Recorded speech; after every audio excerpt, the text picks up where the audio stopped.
Chapter 2561 to 2570। मूल रूप से इन लोगों के दिल में आग का पेट था, लेकिन वे दुश्मन थे, इसलिए उन पर हमला करना आसान नहीं था। इसके अलावा झानशेंग परिवार में राजा सीलिंग क्षेत्र के एक पुराने पूर्वज थे जो प्रभारी थे और उनका बहुत बड़ा प्रभाव था। उनकी परवाह करना आसान नहीं था, लेकिन अब वे अंततः क्रोधित हुए बिना नहीं रह सकते थे। झांशेंग कुलीन परिवार के लोग भी घुट रहे हैं, क्योंकि वे इस समय खंडन करने के लिए कुछ नहीं कह सकते।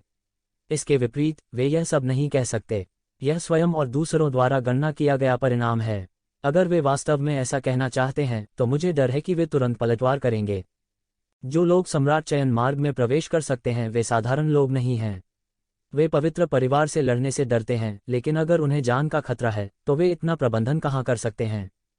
दूसरी ताकतों के लोग भी देव कठपुतली संप्रदाय के पीछे पीछे चलकर एक साथ खड़े हो गए।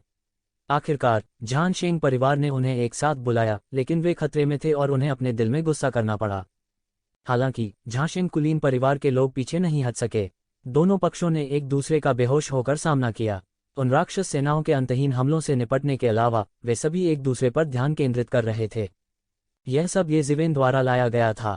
मूल रूप से हालांकि उन्हें कुछ शिकायतें थीं, फिर भी वे इन राक्षस सेनाओं से पूरे दिल से लड़ने में सक्षम थे। कैसी बात की? झानशेंग परिवार के कई विशेषज्ञ गुस्से में हैं। हम कैसे बात करते हैं यह इस बात पर निर्भर करता है कि आप कैसे बात करते हैं।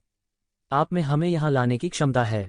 अंत में भगवान कठपुतली संप्रदाय से कोई मदद नहीं कर सका, लेकिन अजीब तरीके से कहा, झगड़ा मत करो, हम अभी भी बाघ की मांग में हैं। क्या सब भूल गए? दूसरे लोग खड़े होने और शांतिदूत बनने की कोशिश करते हैं, चीजों को गोल करने की कोशिश करते हैं। ये शिवेन ने दोनों तरफ देखा। वह महसूस कर सकता था कि झानशेंग परिवार के वे लोग अपनी नाराजगी और गुस्से से खुद को देख रहे थे, लेकिन वह शामिल नहीं होना चाहता था। उसने सिर्फ भगवान कठपुतली संप्रदाय के भगवान से कहा, मैं तुम्हारा बहुत एहसानमंद हूँ। अब मैं तुम्हें बाहर निकालूंगा। मेरा बारीकी से पालन करो और इसे मत खोओ। हर कोई दंग रह गया था कि ये शिवेन ने इतनी सीधी तरीके से बाहर निकलने की योजना बनाई थी। मैंने कहा, यह आदमी पागल है। अब हम उन राक्षसों के बीच में हैं। क्या उसे लगता है कि हम उन्हें इस तरह मार सकते हैं? अगर हम कर सकते तो क्या हम उन्हें बहुत पहले ही नहीं मार देते? झानशेंग परिवार के मालिक ने व्यंग्यात्मक ढंग से कहा, दरअसल अंदर और बाहर मारो, यह बिल्कुल भी अवधारणा नहीं है और आमतौर पर ज्यामितीय गुणकों द्वारा कठिनाई में सुधार किया जाता है। जान यान की नज़रें भी ये जिवेन पर टिकी हैं। वह नहीं जानता कि वह वास्तव में आश्वस्त है या सिर्फ शेखी बघार रहा है। लेकिन यह सच है या झूठ, उनकी उपस्थिति ने उनकी तैनाती में खलल डाला है। उसका समर्थन करने के लिए इन लोगों के बिना उसे डर है कि थोड़े समय में उसे और अन्य लोगों को इन राक्षस सेनाओं द्वारा निगल लिया जाएगा। कोष्टक पूरी सेना को खोना संभव है। यही ने उन्हें नज़रअंदाज कर दिया। भगवान कठपुतली संप्रदाय के भगवान से बस कहा, मेरा विश्वास करो, बस मेरा अनुसरण करो। मैं अपने जीवन के बारे में मजाक नहीं करूंगा। भगवान कठपुतली संप्रदाय अभी भी संदेह में था, लेकिन मुझे ऐसा लगता है ये शिवेन उन्हें बचाने के लिए बाहर से आई। हालांकि वह थोड़ा लापरवाह था, लेकिन वह मजबूत और घमंडी था। यदि ऐसा व्यक्ति मूर्ख है तो वह विश्वास नहीं करता। मुझे नहीं पता कि उसके पास किस तरह का साधन है, और इससे भी महत्वपूर्ण बात, अगर वे यहाँ रहेंगे तो देर सबेर मर जाएंगे। वैसे भी वे अभी या बाद में मर जाएंगे। क्यों नहीं लड़ते? यह सोचकर उसने एक निर्णय लिया था, सिर हिलाया और कहा, ठीक है, चलो तुम्हारे साथ दौड़ते हैं। हम में से एक ले लो, हमें अपने साथ ले चलो, हमारे पास पर्याप्त है। इस समय अन्य बलों के कई लोग भी एक के बाद एक बोले, कोई भी यहाँ रहना और मरना नहीं चाहता। चूंकि वे वैसे भी मरने वाले हैं, इसलिए बेहतर है कि कड़ा संघर्ष किया जाए। उनके चारों ओर राक्षसों के अंतहीन हाउस ने उन्हें और अधिक दृढ़ बना दिया। थोड़ी देर के लिए कई और लोगों को राक्षसों की सेना ने खा लिया। वे लंबे समय तक रहने की हिम्मत नहीं करते। यदि आप मेरे साथ जाना चाहते हैं तो जाओ।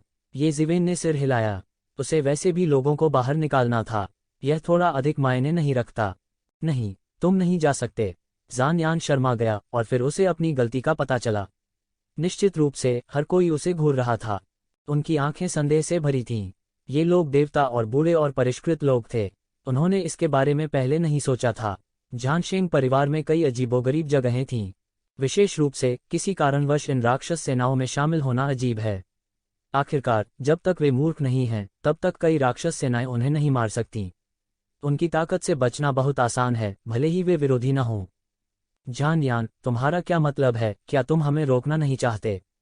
भगवान कठपुतली संप्रदाय के भगवान ने तुरंत अपना चेहरा बदल लिया और कहा, उनकी राय में झानशेंग कुलीन परिवार बस लोगों को बहुत अधिक धोखा दे रहा है। मेरा मतलब यह नहीं है, बस इतना है कि इस आदमी का मूल और उद्देश्य अज्ञात है। क्या आप विश्वास कर सकते हैं कि वह आपको भागने में मदद कर सकता है? झनयान ने एक पल में सेल्फ जस्टिफिकेशन के बारे में सोचा। भले ही हम मर जाएं, यहाँ रहना बेहतर है। अगर हम यहाँ रहेंगे तो हम मर जाएंगे। भगवान कठपुतली संप्रदाय के भगवान ने कहा, इस बार चीजें अजीब हैं। यद्यपि आप झानशेंग कुलीन परिवार मजबूत हैं, मुझे नहीं लगता कि यह हमारी इतनी सारी ताकतों को मूर्ख बनाने के लिए पर्याप्त मजबूत है। बेहतर होगा कि मुझे यह पता न चलने दिया जाए कि आप क्या सोच रहे हैं, अन्यथा हम हार नहीं मानेंगे। इस समय सभी लोग चिंतित थे। कठपुतली संप्रदाय के भगवान ने वही कहा जो उन्होंने सोचा था। उनका परिवार झानशेंग परिवार को भड़काने का जोखिम नहीं उठा सकता, लेकिन यहाँ तक झानशेंग परिवार को भी एक साथ इतने लोगों को तौलना पड़ता है। विशेष रूप से भगवान कठपुतली संप्रदाय मूल रूप से एक शक्तिशाली राजा सीलिंग संप्रदाय था। क्या अब बॉक्स के निचले हिस्से को दबाने का कोई साधन नहीं हो सकता है? इसने वास्तव में उन्हें एक साथ मरने के बिंदु पर धकेल दिया और किसी को भी लाभ नहीं हुआ। तुम्हारे भगवान कठपुतली संप्रदाय का क्या मतलब है? जब हम तुम्हें इकट्ठा करते हैं तो हम भी एक देखभाल करना चाहते हैं। कोई नहीं चाहता कि ऐसा हो। झानयान ने अचानक अपना चेहरा नीचे खींच लिया और कहा। उनका दिमाग सक्रिय था, अब वे जाने का मन बना चुके थे। वे इसे रोक नहीं सके। जब तक उन्होंने पहले आग लगाने की योजना नहीं बनाई, वे केवल उन्हें जाने दे सकते थे।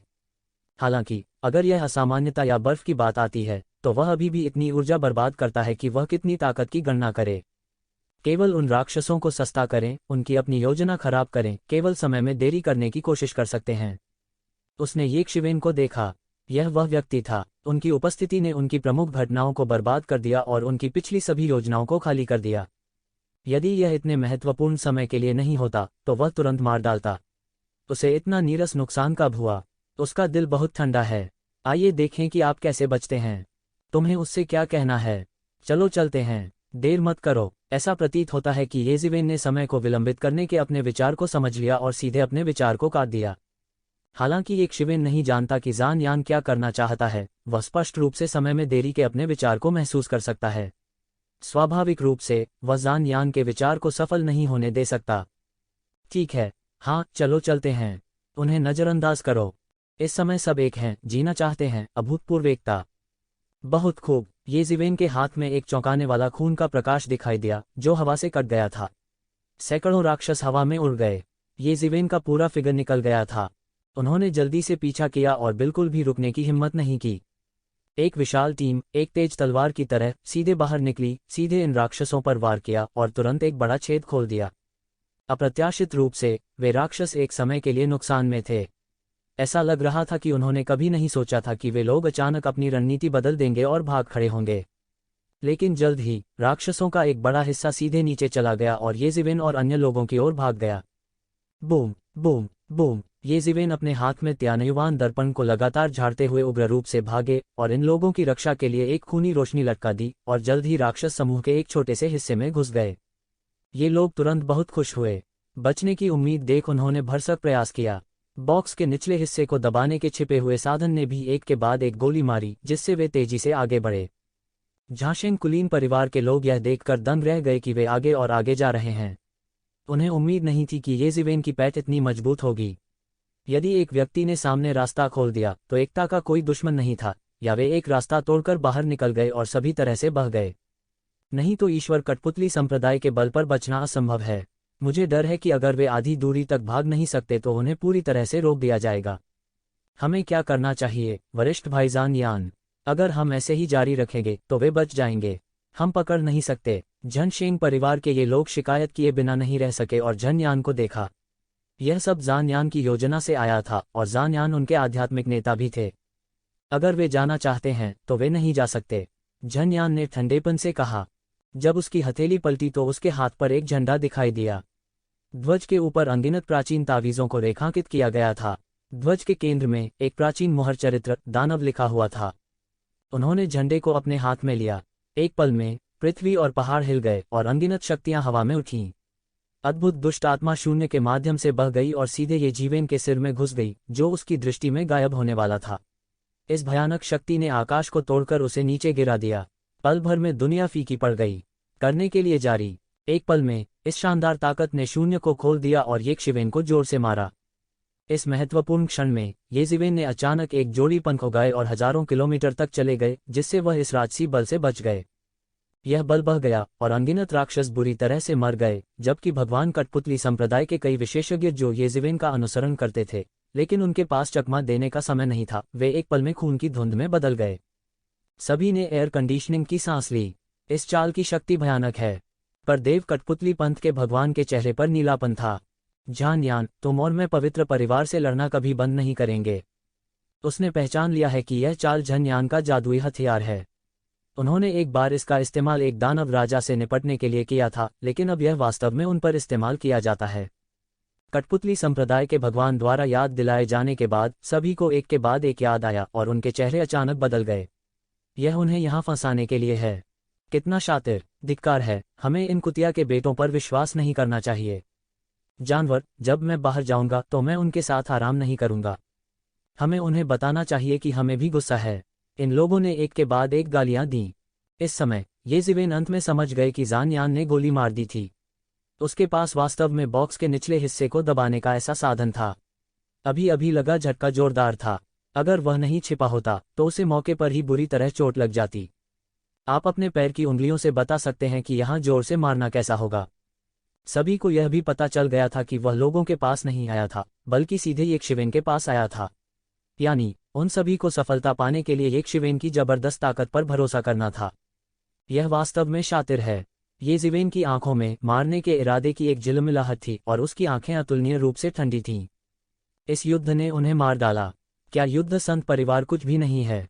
हालांकि उसने पूरी तरह से अपना दिमाग नहीं खोया और कहा, अब हमारी सर्वोच्च प्राथमिकता पहले बाहर निकलना और उसे अकेला छोड़ना है। वह इस तरह के आक्रामक के लिए हर समय नहीं आ सकता।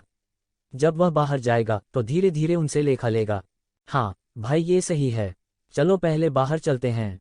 यान की लड़ाई को लंबे समय तक चलने की जरूरत है। इसमें हर बार बहुत सारा मन भी लगता है। मैंने इसे पहले भी देखा है।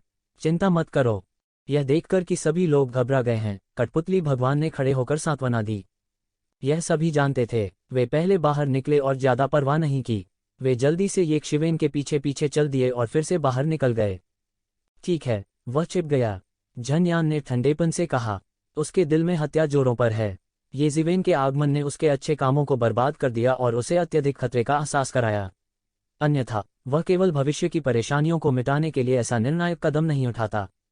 कौन जानता है कि येशिवेन इतना संवेदनशील था कि वह तुरंत छिप गया। गति वास्तव में तेज है। एल्डर मार्शल भाई, मुझे क्या करना चाहिए? वे भागने वाले हैं। जन शेंग परिवार के बाकी लोगों ने देखा कि जन यान एक बार में सफल नहीं हुआ। मैं थोड़ा चिंतित महसूस किए बिना नहीं रह सका। चिंता मत करो, जब दानव ध्वज बदल जाएगा या जल्द ही आ जाएगा।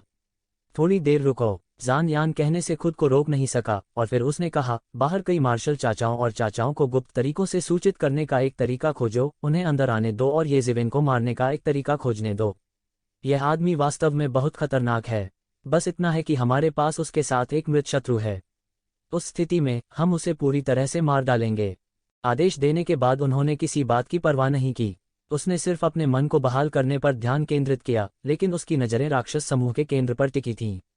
ऐसा लग रहा था कि वह इन राक्षसों के आर पार देख सकता है और तैरता हुआ दानव ध्वज देख सकता है। येशिवेन ने त्यानयुवान दर्पण के साथ रास्ता खोला और पूरे रास्ते बह गई। अपनी ताकत से इसमें कोई शक नहीं कि वह बह गया। हालांकि उनके पीछे चलने वालों में से कई उनमें मर गए। वे अपने सबसे अच्छे रूप में मरे। पूरे आसमान में राक्षस हैं। भले ही येशिवेन का उनकी रक्षा करने का इरादा हो, लेकिन वह सब कुछ कवर नहीं कर सकता। अंत में वे स्वर्ग में भाग गए। उनके भाग जाने के बाद उनके चेहरों पर खुशी के भाव अभिव्यक्ति से परे थे। हालांकि उनमें से कई लोगों की मौत हो गई, लेकिन सबसे महत्वपूर्ण बात यह है कि वे बच गए। एक बार उन्हें लगा कि वे इसमें मर जाएंगे, लेकिन उन्होंने एक दिन बचने की उम्मीद नहीं की थी। धन्यवाद भाई, तू मुझे बचाने के लिए। कठपुतली संप्रदाय के भगवान ने प्रणाम किया और कहा कि उन्होंने हवा नहीं लगाई क्योंकि वह एक बड़े थे। इस दुनिया में जो वास्तव में सब कुछ निर्धारित करता है वह शक्ति है। केवल जब पूर्ववर्तियों की ताकत भविष्य की पीढ़ियों की तुलना में कहीं अधिक हो जाती है तो वे हवा में खड़े होने के योग्य हो सकते हैं। आपका स्वागत है। येशिवेन ने अपना हाथ हिलाया और कहा, मुझे नहीं पता कि कौन से बड़े भाई ये हमारे भगवान कठपुतली संप्रदाय से संबंधित हैं। इस समय कठपुतली संप्रदाय के भगवान ने अस्थायी रूप से पूछा। ये जिवेन ने कहा कि यह इसलिए था क्योंकि उनके संप्रदाय का एक बुजुर्ग उन पर मेहरबान था, इसलिए वह उन्हें बचाने के लिए अजीब जोखिम उठाने को तैयार था। तो वह यह भी जानना चाहता है कि अब किस बुजुर्ग की दया खिल सकती है और फल ला सकती है। मास्टर झाओ तियानकुंग, ये जिवेन ने धीरे से कहा। यह वही है। भगवान कठपुतली संप्रदाय के नेता को अचानक एहसास हुआ कि जब उन्होंने शुरुआत की तो भगवान कठपुतली संप्रदाय लंबे समय से कम हो गया था। वह झाओ तियानकुंग के बारे में कई किंवदंतियों को सुनते हुए लगभग सभी तरह से बड़ा हुआ। ईश्वर कठपुतली संप्रदाय में एकमात्र बुराई का अस्तित्व वास्तव में ईश्वर कठपुतली संप्रदाय के लिए आसान नहीं है। ऐसे बहुत से लोग हो सकते हैं जिन्हें प्राचीन काल और आधुनिक काल में राक्षस कहा जा सकता है, लेकिन सभी संवेदनशील प्राणियों की तुलना में वे अभी भी दुर्लभ हैं। प्रत्येक संप्रदाय को समान रूप से वितरित करने के लिए केवल एक या दो लोग हो सकते हैं। यह एक किंग सीलिंग संप्रदाय होना चाहिए। आखिरकार वे ऐसे लोग हैं जिन्हें ताओ के दायरे में आने की उम्मीद है। बहुत से लोग कह रहे हैं कि अगर झाओ तियानकुंग गायब नहीं होता है तो उनके ईश्वर कठपुतली संप्रदाय का पतन नहीं हो सकता है।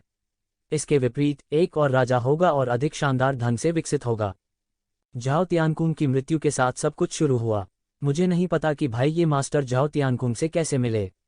दिव्य कठपुतली संप्रदाय के भगवान ने जल्दी से कहा कि दिव्य कठपुतली संप्रदाय के अन्य विशेषज्ञ भी ये जिवेन को घूर रहे थे।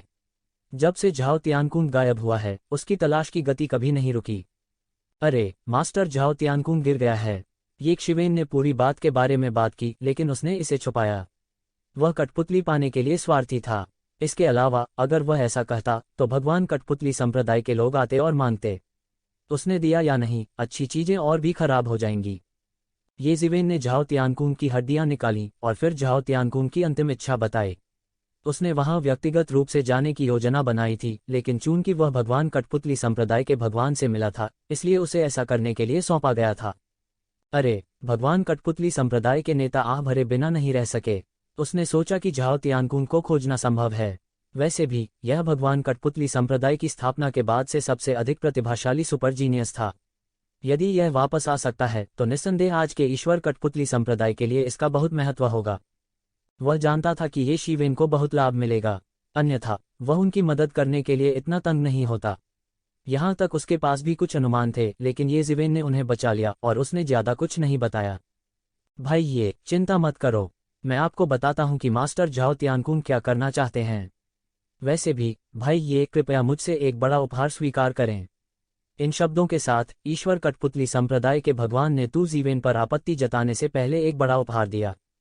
दूसरी ओर वे कन्फ्यूशियस पुरुष दंग रह गए और उनके चेहरे पर पूरी तरह से अविश्वसनीय लग रहे थे। उसने वास्तव में लोगों को बचाया? नहीं, उसने वास्तव में ऐसा किया। क्या राक्षस है? इन कन्फ्यूशियस लोगों को विश्वास हो गया है। मूल रूप से उन्होंने स्पष्ट रूप से महसूस किया कि ये जिवेन वास्तव में लोगों को बाहर नहीं निकाल सकते थे, भले ही उनकी मृत्यु न हुई हो।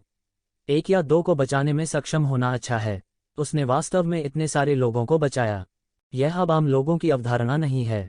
इसने मौलिक रूप से उनके विश्व दृष्टिकोण को उलट दिया है। क्या सच में कोई इस हद तक कर सकता है? ठीक है, मैं पूरी तरह से आश्वस्त हूँ। मैं एक आदमी हूँ और वह एक राक्षस है। एक आदमी की तुलना एक राक्षस से कैसे की जा सकती है? यान अपने चेहरे पर एक कड़वी मुस्कान लिए बिना नहीं रह सका।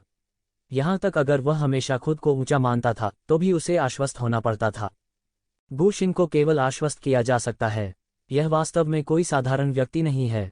लेकिन तुमने जान शेंग परिवार के उन लोगों को क्यों नहीं देखा?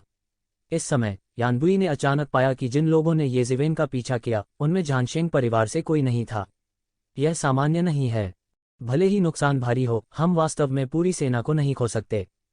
लेकिन उसके पास एक शिवेन से पूछने का समय नहीं था, लेकिन उसने देखा कि एक शिवेन घूम रहा है और राक्षस समूह में भाग रहा है। ऐसा लगता है कि वह फिर से इसमें अकेले घुसने की योजना बना रहा है। जब किसी ने उससे पूछा कि वह क्या कर रहा है तो उसने केवल यही उत्तर दिया, बदला लेने जाओ।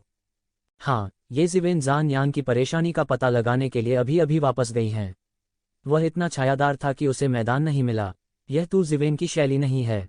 अगर मैं अभी समय रहते नहीं छिपा होता तो परिणाम अकल्पनीय होते।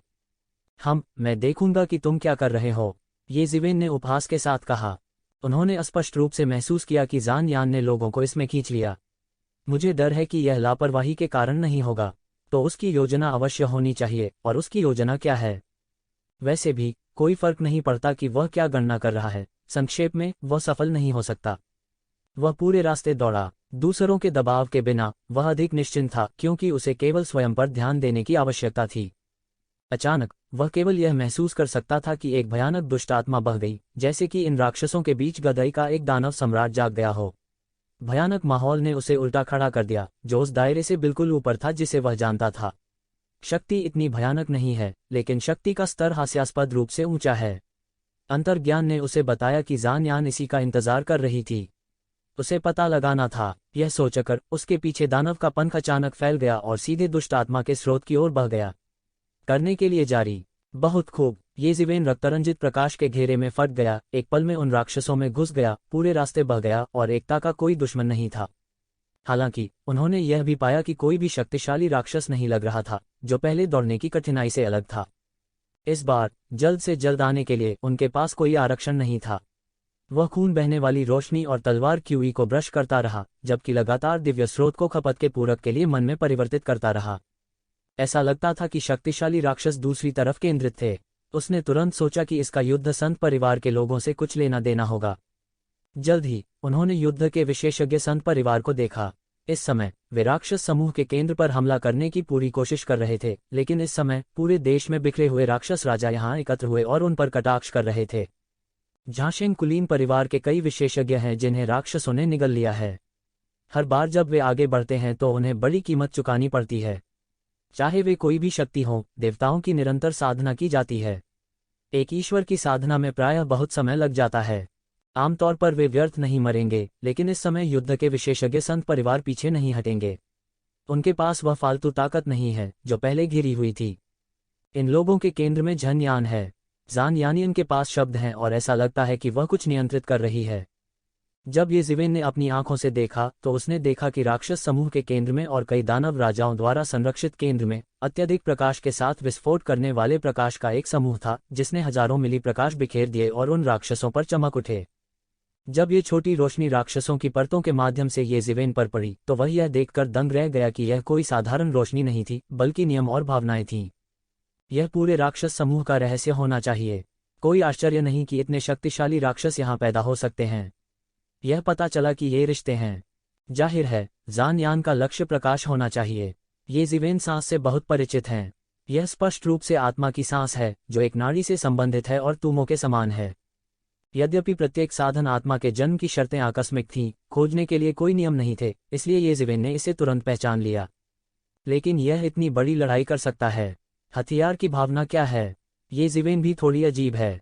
आमतौर पर बोलना आत्मा के लिए जादू के उपकरणों के बिना जीवित रहना मुश्किल है, जैसे मानव आत्मा मांस के बिना मर जाएगी। जब तक आप बहुत ऊंचे स्तर तक साधना नहीं करते, जैसे कि ये मोह, लेकिन ताकत में तेज गिरावट भी निश्चित है। इस यंत्र की आत्मा इतना बड़ा शोर कर सकती है। मुझे डर है कि यह एक बड़े स्रोत से है, और इस वाद्य यंत्र की भावना के ऊपर एक झंडा धधक रहा है। यह दुष्ट आत्मा के प्रकोप में भी खिल गया, जो इस ध्वज में आत्मा को समाहित करना चाहती थी।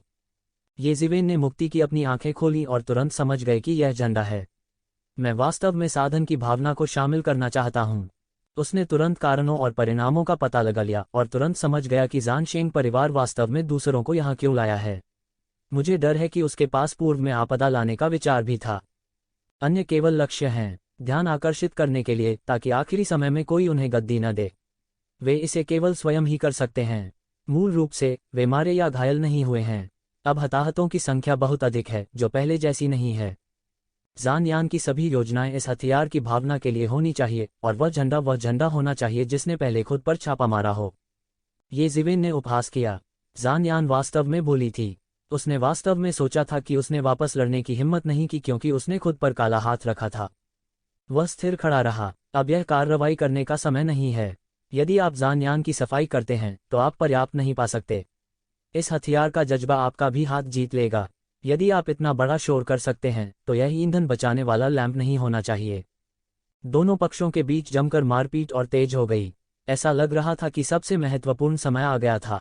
टूल स्पिरिट और झाशेंग परिवार दोनों ही अपना सर्वश्रेष्ठ कर रहे थे। विशेष रूप से उपकरण भावना अत्यंत चिंतित थी। कई दानव राजा युद्ध समूह में शामिल होने लगे और झाशेंग परिवार के विशेषज्ञ समूह में शामिल हो गए। इन दानव राजाओं में ऋषि लोक की तुलना में शक्ति है। हालांकि वे देवता बनने का औपचारिक तरीका नहीं है, लेकिन वे नहीं जानते कि उन्हें कैसे खिलाना है। वे सभी बहुत ही असाधारण और भयानक हैं। भले ही झांशेंग परिवार इस बार सभी अभिजात वर्ग को लाता है, वे किसी भी कीमत पर इन राक्षसों के छापे को बर्दाश्त नहीं कर सकते। लगभग हर पल झांशेंग परिवार का एक देवता गिरेगा। ये अमर पर्यावरण से ऊपर के अभिजात वर्ग हैं, जो लंबे आवाज से कई गुना अधिक कीमती हैं।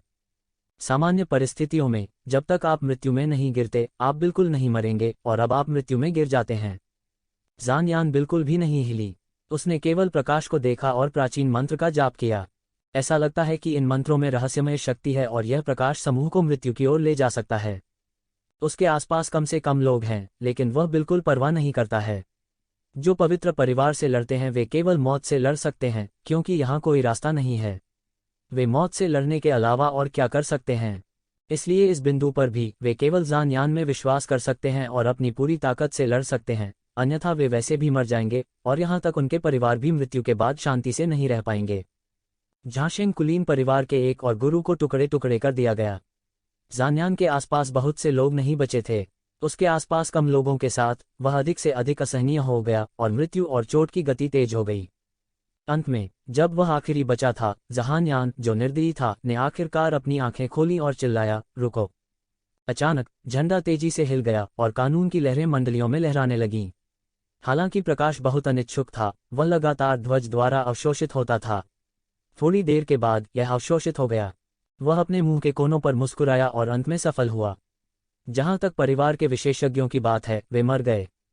केवल इतना ही कहा जा सकता है कि लोग स्वर्ग जितने अच्छे नहीं होते। यदि आप सफल होना चाहते हैं तो आपको हमेशा पीछे हटना होगा। मूल रूप से उन्होंने अन्य लोगों की व्यवस्था की। अब जब वह सफल नहीं हुआ है तो आप केवल उन झांशेंग कुलीन परिवारों के जीवन को दोष दे सकते हैं। हालांकि वे सभी उनके विश्वासपात्र और अनुयायी थे, फिर भी उन्होंने इसकी बिल्कुल भी परवाह नहीं की। जब तक वह सफलतापूर्वक परिष्कृत कर पाता, वह कुछ 100 वर्षों में उन राक्षसों को चुनौती देने का साहस करेगा। उस समय अनुयायियों की संख्या नहीं होगी। इस संसार में बलवान को ही बोलने का अधिकार है और वह बलवानों की कतार में शामिल होने वाला है। वापस लौटें। शीतल पे के साथ झंडा सीधे उसकी ओर उड़ गया। हालांकि इस समय अचानक मैंने एक बड़े हाथ को आसमान से गिरते हुए देखा और एक ही बार में झंडे को पकड़ लिया। उसने तुरंत गुस्से से अपनी आंखें खोलीं। यह बाघ गधे के मुंह से खाना हड़पने जैसा था। एक बड़ी गर्जना के साथ उसका मन जल गया। मध्य हवा में एक युद्ध शब्द में संघनित हो गया और फिर उसके पीछे चल रहे आदमी की ओर लुढ़क गया। वाह! एक तलवार आसमान में फटी और एक पल में उसके युद्ध के शब्दों को तोड़ दिया। यह आतिशबाजी की तरह बन गया और शून्य में फट गया। ये ज़िवेन! इस तलवार क्यूई ने तुरंत उसे प्रतिक्रिया दी, क्योंकि उसने इस तलवार क्यूई को पहले देखा था, लेकिन यह वह नहीं था जो ये ज़िवेन था। वह अपने दांत पीस रहा था और पागल हो रहा था, यह देखते हुए कि वह सफल होने वाला था। वह सफल हो गया। यह सबसे ज्यादा परेशान करने वाली बात थी। इस दिन के लिए वह हजारों वर्षों से योजना बना रहा है। वह तब से योजना बना रहा है जब वह अनजाने में जानता था कि सम्राट चुनाव मार्ग में एक राक्षस झंडा था। उनके हाथ में झंडा कोई आसान बात नहीं थी। उन वर्षों में युद्ध में दानव ध्वज को तोड़ दिया गया था और यह टुकड़ा वास्तव में राक्षस ध्वज के टुकड़ों में से एक से परिष्कृत किया गया था। अन्यथा यह दानव ध्वज की शेष भावना को कैसे अवशोषित कर पाता? स्वाभाविक रूप से दानव ध्वज को तोड़ा गया था और राक्षस ध्वज की भावना को अच्छी तरह से संरक्षित नहीं किया जा सका। यह सिर्फ एक टूटी हुई आत्मा थी। यदि यह पूर्ण आत्मा होता, भले ही राक्षस ध्वज हाथ में नहीं होता, तो सामान्य राजा को कुचलने का दबाव नहीं होता। वह मुसीबत में जाने की हिम्मत नहीं करता। हालांकि यह केवल टुकड़े और आत्माएं हैं, फिर भी उसे विश्वास है कि यदि वह थोड़े समय में उन राक्षसों को पूरी तरह से परिष्कृत और चुनौती दे सकता है। लेकिन अब ज़िवेन ने अपनी दाढ़ी काट ली है, जिससे उसे इसे सहन करना पड़ता है। दूसरों को धोखा देना बहुत ज्यादा है। बेशक वो एक ज़िवेन के खिलाफ अपने पिछले ब्लैक हैंड के बारे में सब भूल गया था। उसने ध्यान से देखा और यह वास्तव में ये ज़िवेन की आकृति थी। मुझे लगता है कि तुम मौत की तलाश कर रहे हो। जान यान दहाड़ा। उनका जन्म झांशेंग परिवार में हुआ था। उनका इतना अपमान करने की हिम्मत किसी में नहीं थी। उन्होंने इसे सीधे ताली बजाई, जो उनके युद्ध पवित्र परिवार का अनूठा कौशल है।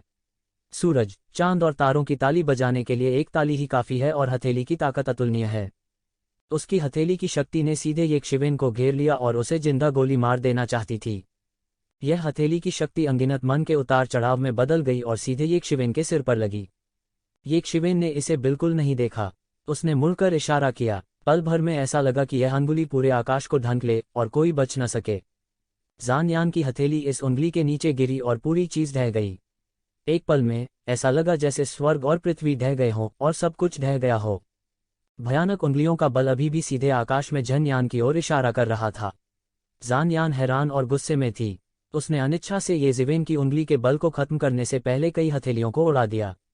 लेकिन ये जीवेन का मतलब उसके साथ उलझना जारी रखना नहीं था, बल्कि परिष्कृत करना शुरू कर दिया। बिना किसी कीमत के अपने बलिदान अभ्यास के तहत वह जल्द ही समझ गया कि यह क्या है। यह पता चला कि यह प्राचीन काल में प्रसिद्ध दानव ध्वज था। करने के लिए जारी।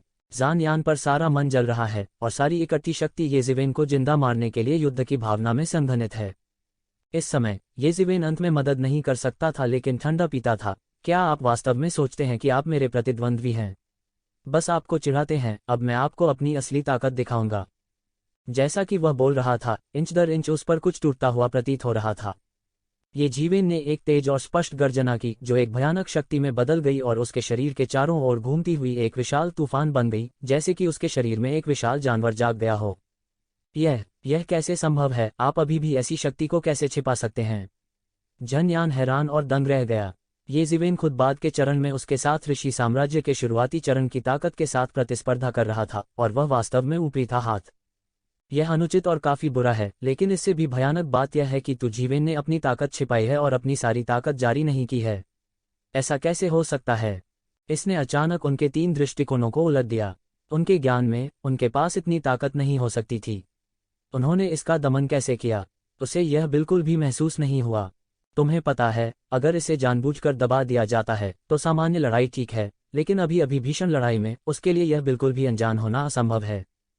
क्या यह बनियान का अभ्यास कर रहा है? उसने अचानक इसके लिए एकमात्र संभावित कारण के बारे में सोचा, क्योंकि येज़िवेन सील को तोड़ते नहीं दिख रहे थे, और जब सील तोड़ी गई थी तो कोई अनोखा उतार चढ़ाव नहीं था। वह यह भी जानता है कि बनियान का अभ्यास कैसे किया जाता है, लेकिन उसके पास कोई विकल्प नहीं है। वास्तव में कुछ लोग अभ्यास करने के लिए बनियान का अभ्यास करना चुनते हैं। हर कोई यह महसूस नहीं कर सकता कि पूरे शरीर के कौशल सील कर दिए गए हैं। हालांकि यह किसी के अभ्यास के लिए बहुत अच्छा है, हर कोई इसे बर्दाश्त नहीं कर सकता, अन्यथा बनियान का अभ्यास लंबे समय से लोकप्रिय है। यह मुहर नहीं है। सील आपके कौशल के हिस्से को सील कर देगी, लेकिन यह कल्टीवेशन वेस्ट आपके कौशल को अस्तित्व में रखता है, लेकिन आप उन्हें खेल नहीं सकते। बेशक, जो अधिक महत्वपूर्ण है वह यह है कि बनियान की खेती की शोधन तकनीक खो गई है। यह प्राचीन काल में सौंपा गया था और अब इसे कोई नहीं जानता।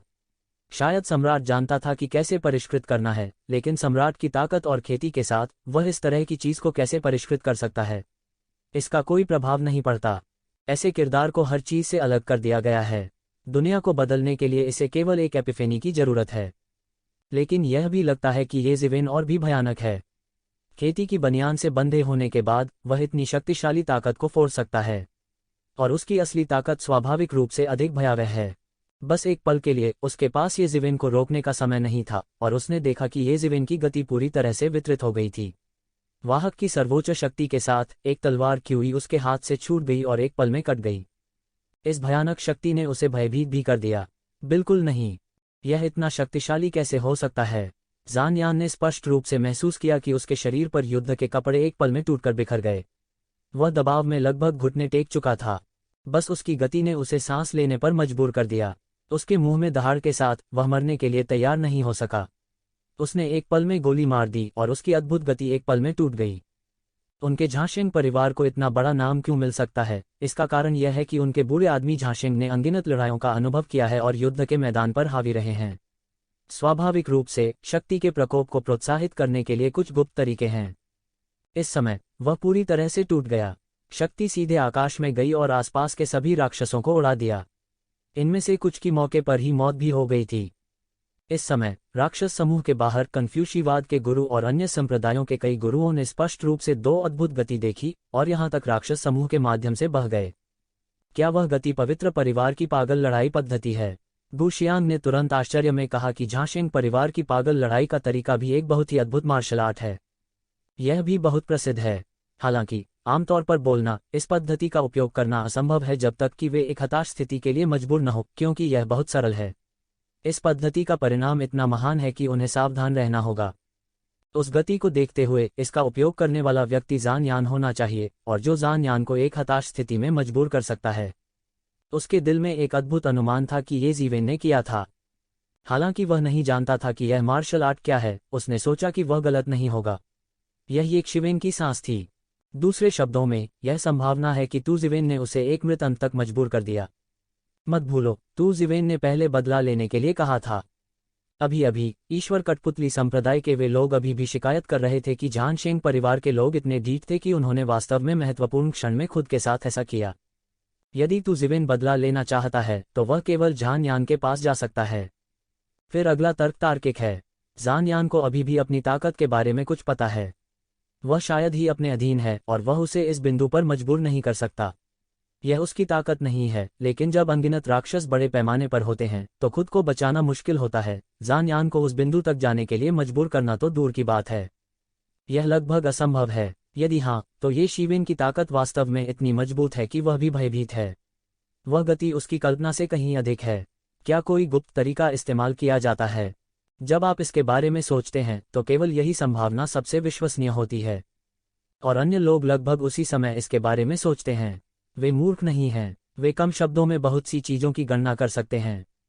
दिल और भी डरा हुआ है, लेकिन इस समय कोई भी जहान यान, विशेष रूप से शेंगविजोंग और अन्य के लिए अधिक नहीं कहना चाहता है। वे झानशेंग परिवार के उन लोगों से गहरी नफरत करते हैं। भले ही वे दूर नहीं जा सकते, फिर भी वे उन सभी को छोड़ना चाहते हैं। यह वास्तव में दंडनीय है। इस बारे में सोचते हुए अच्छा होगा कि ये शिवेन को एक दूसरे को मारने में मदद न करें। क्या आप उनसे सहानुभूति की उम्मीद करते हैं? उन्होंने यहाँ तक की स्पष्ट आशा की थी कि ये जिवेन एक दूसरे को मारने में सफल होंगे। इस समय राक्षसों के बीच, दोनों के बीच टकराव की पहली लहर पूरी तरह से मिल गई थी और आतंक की शक्ति एक पल में बह गई। ये जिवेन ने किसी विशेष मार्शल आर्ट का उपयोग भी नहीं किया, लेकिन बस एक हथेली से झान यान के हमले को तोड़ दिया। टकराना, टकराना, टकराना, ऐसी भीषण टक्कर हर समय सुनी जा सकती है। दो लोगों के बीच की लड़ाई किसी को भी वर्जित नहीं करती है। हालांकि वे राक्षस शक्तिशाली दिखते हैं, लेकिन जब वे इन दो लोगों से मिले जो जंगली हो गए थे तो वे बदकिस्मत थे।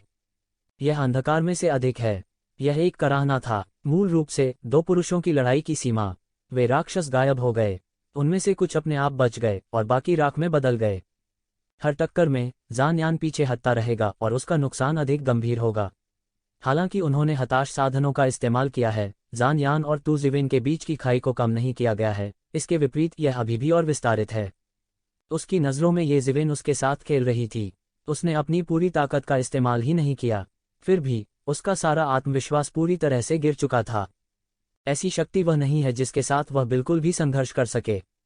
केवल एक चीज जो अभी भी उसका समर्थन करती है वह सांस है, जिसे कभी गिना नहीं जा सकता। बूम! ये जिवेन के वार से झान यान की छाती टूट गई और एक पल में एक खून का छेद दिखाई दिया। पूरा शरीर उल्का की तरह उड़ गया। न जाने कितने राक्षस मारे गए। ये जिवेन एक कदम में बाहर निकली, उदासीन दिखी और सीधे उसे मारने के लिए उसका पीछा किया। दहाड़! ये जिवेन, जब तक मैं आज नहीं मरता तुम्हें कल मरना होगा। झान यान दहाड़ा, असामान्य रूप से क्रूर रूप से अपने दांतों को कुतर रहा था और उसकी पलकें उछल रही थीं। क्या आपको लगता है कि आपके पास एक और दिन है? ये जिवेन ने कहा, मुझे अपने पीछे काले हाथ करने वाले लोगों से नफरत है। जब से तुम मेरे पीछे हाथ काला करते हो, तुम्हें समझ जाना चाहिए कि एक दिन तुम ऐसा करोगे। ये जिवेन ने पकड़ लिया और दहाड़ दी। उसने कभी नहीं सोचा था कि एक और दिन होगा। उन्होंने यह भी नहीं सोचा था कि कुछ महान था। अगर वह काला हाथ होता तो वह काला हाथ होता। भले ही वे ईश्वर कठपुतली संप्रदाय के लोग अपने आप से असंतुष्ट थे, वे क्या कर सकते थे? जहां तक ये जिवेन का सवाल है, समकालीन युग में तथाकथित प्रथम व्यक्ति, उसके पास कोई संदेह नहीं था, लेकिन यह सब एक प्रतिष्ठा थी जिसका वह घमंड करता था। इस तरह के लोगों में एक बात समान होती है, वह है उन्हें अपने आप पर बहुत भरोसा होता है। उन्हें विश्वास नहीं होता कि कोई खुद को पार कर सकता है। अधिक से अधिक वे अपने जैसे ही होते हैं। अब वह जानता है और पछताता है, लेकिन वह और भी अधिक क्रोधित है। वह एक शिवेन से बहुत नफरत करता है। ये जिवेन, बस मरने का इंतजार करो। झान यान दहाड़ा और अचानक उसके हाथ में एक स्क्रॉल दिखाई दिया जो अचानक कुचल गया। शून्य में एक स्पेस गेट अचानक दिखाई दिया जो कि झान यान द्वारा छोड़ा गया आखिरी ट्रम्प कार्ड है। आखिरकार कोई यह कहने की हिम्मत नहीं करता कि वे सफल होंगे। आवश्यक कार्ड होना बहुत जरूरी है। तुम जाना चाहते हो, तुम बहुत सोचते हो। ये जिवेन का हाथ, मुझे नहीं पता कि कब, पहले से ही एक रूलेट था, लगातार घूमता हुआ, लंबा और बड़ा, और अचानक नीचे गिर गया। अनगिनत कानूनों ने एक ऊर्जा उन्माद पैदा किया और सब कुछ लटका दिया। अंतरिक्ष का दरवाजा पूरी तरह से खुलने से पहले तू जिवेन ने इसे उसी जगह पर लटका दिया और इसे टुकड़ों में बदल दिया। ये जिवेन, हिम्मत करो। जान यान ने येज़िवेन को देखा, लेकिन उसकी आवाज़ गिरने से पहले एक खूनी तलवार गैस आसमान से गिर गई और सीधे उसके शरीर में कट गई। एक पल में सभी देवताओं और आत्माओं की मृत्यु हो गई। करने के लिए जारी PS सभी अपडेट वितरित किए जाते हैं। कृपया सदस्यता लें और मासिक टिकट का समर्थन करें। ऐसा लगता है कि येज़िवेन पोर्टल के पीछे किसी को गुस्से से दहाड़ते हुए सुन पा रहे हैं, लेकिन उसे कोई फर्क नहीं पड़ता। इस समय उसकी जान गंवाना लगभग असंभव है। उसके पीछे पृष्ठभूमि पर हवाई यातायात नियंत्रण किसके पास XSTXT है। जान यान को मारने के बाद तुज़िवेन ने तुरंत नहीं छोड़ा, लेकिन दानव ध्वज को परिष्कृत करना जारी रखा। हालांकि समय कम है, राक्षसी ध्वज को परिष्कृत करना असंभव है, लेकिन जब इसे कुछ हद तक परिष्कृत किया जाता है तो कुछ कार्यों को चालू किया जा सकता है। अभी अभी उसने कुछ को परिष्कृत किया और उसे समझाया कि ये राक्षस कैसे आए। अप्रत्याशित रूप से वे सभी राक्षसी ध्वज में राक्षसी भावना द्वारा राक्षसी थे, और ये राक्षस पतली हवा से पैदा नहीं हुए थे। वे सभी उन वर्षों में प्रसिद्ध दानव परिवार विशेषज्ञ थे। दानव को बुलाने वाले झंडे में अनंत शक्ति होती है, लेकिन दानव को बुलाने वाले झंडे के बारे में एक और अफवाह है। जब दानव परिवार के एक सर्वोच्च गुरु ने राक्षस को बुलाने वाले झंडे को परिष्कृत किया, तो उन्होंने अंतहीन राक्षस परिवार को नियंत्रित करने के लिए कई राक्षस परिवार के स्वामी के युवान देवताओं की एक इच्छा को परिष्कृत किया। इस दानव को बुलाने वाले झंडे के नीचे उन दानव परिवार के स्वामी असफल होने की हिम्मत नहीं करते, बल्कि केवल उसके द्वारा संचालित किए जा सकते हैं, अन्यथा बुरी तरह मर जाएंगे। इसलिए दानव परिवार प्राचीन स्वर्ग को स्थापित करने और पक्ष पर हावी होने में सक्षम था। इस वजह से राक्षस परिवार की ऊपरी और निचली ताकतें इकट्ठी हुईं, अजेय, संयुक्त और अजेय। बाद में कई जादुई उपकरणों को राक्षस बुलाने वाले झंडे की नकल करके परिष्कृत किया गया। उदाहरण के लिए येज़िवेन के हाथ में राक्षस बुलाने वाला झंडा इस तरह है, लेकिन यह उसी स्तर पर नहीं है जैसा राक्षस बुलाने वाला झंडा सम्राट स्तर पर एक विशेषज्ञ द्वारा परिष्कृत किया गया है। शक्ति भी बहुत अलग है।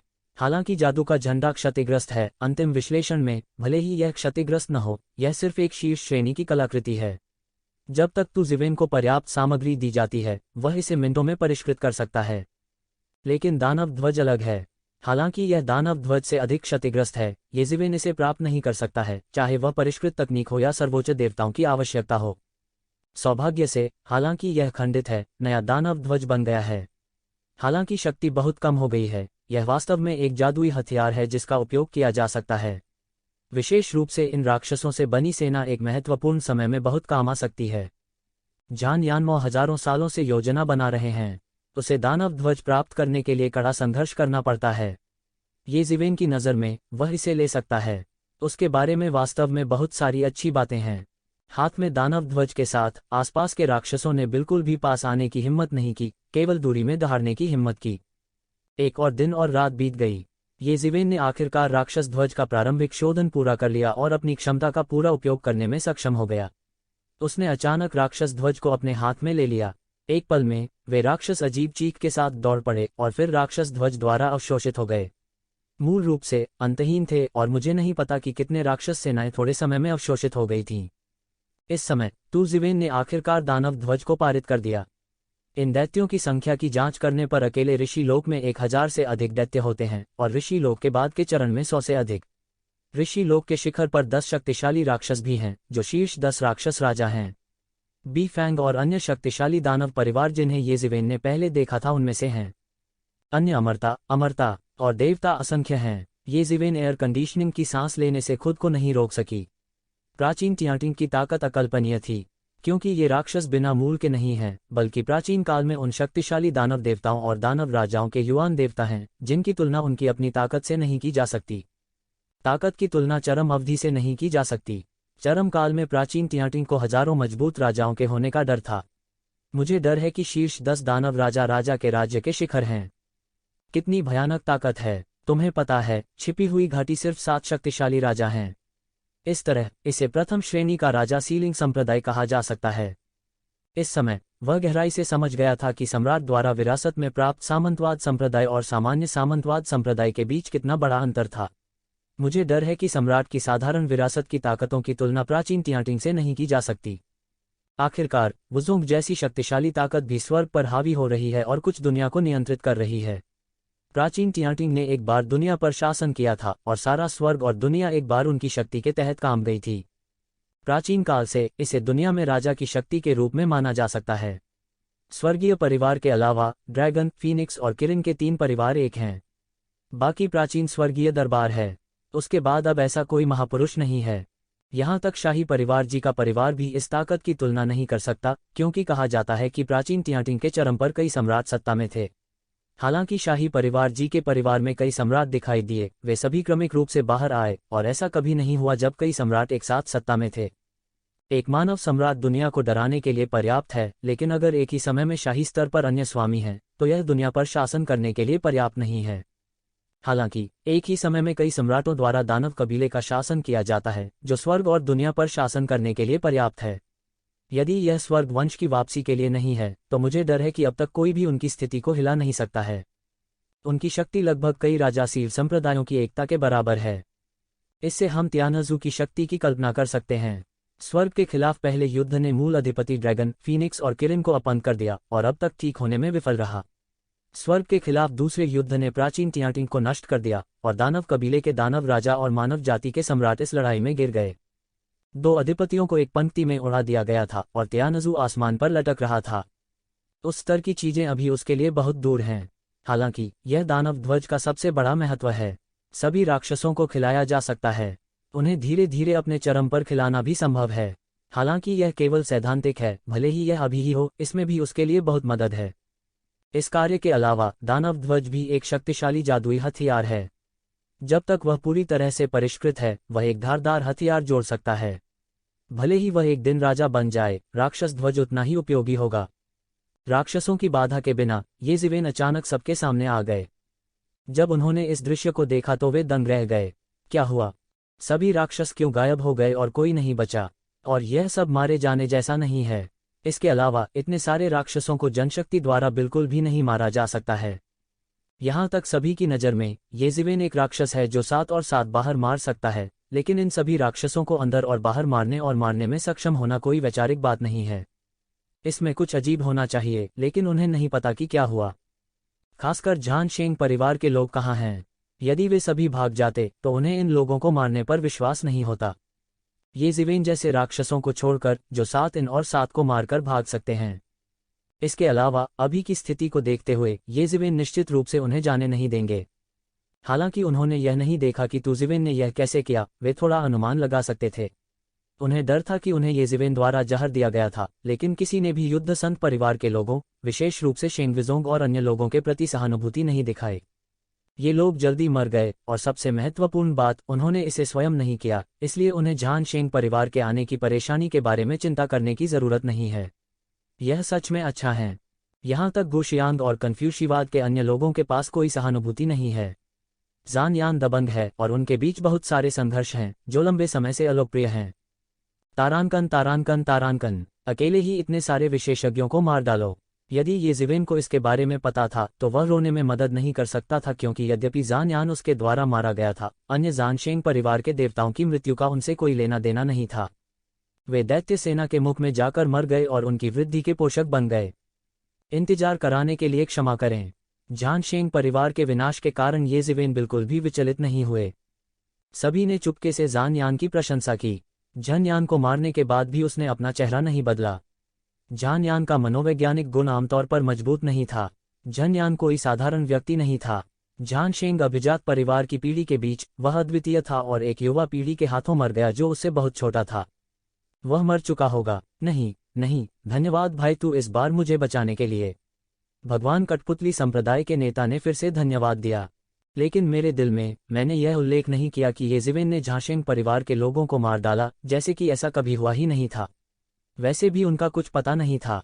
क्या तुमने कैसे कहा कि वह मर गया? कौन जानता है, मैं वैसे भी नहीं जानता। मानो या न मानो, मुझे वैसे भी विश्वास है। यह एक छोटा सा प्रयास है। आपको मुझे बार बार धन्यवाद देने की जरूरत नहीं है, ये जिवेन ने कहा। अगर भविष्य में कुछ उपयोगी है तो बस नमस्ते कहो। अगर भविष्य में आपके पास मौका है तो कृपया हमारे संप्रदाय में जाएं और बैठें। हम एक काउच स्वीपर के रूप में आपका स्वागत करेंगे। अन्य लोगों ने भी एक के बाद एक बातें की, लेकिन वे सभी चुपचाप झान शेंग परिवार के बारे में बातें करने से बचते रहे, जैसे कि ऐसा कभी हुआ ही न हो। ये शिवेन स्वाभाविक रूप से उनका अर्थ समझ गई थी और उन्होंने इसका खुलासा नहीं किया। उसे कोई फर्क नहीं पड़ा।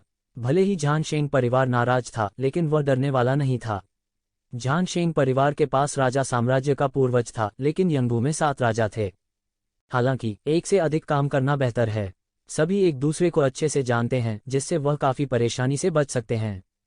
फिर ये जिवेन आगे आए और गु शियांग से कहा, मुझे आपके फॉर्मेशन में देरी के लिए खेद है। आप खुद ही जाएं, मेरी चिंता न करें। मुझे सूचित किए जाने पर मैं तुरंत जाऊंगा। ठीक है, हमें यह देखकर राहत मिलेगी कि आप ठीक हैं।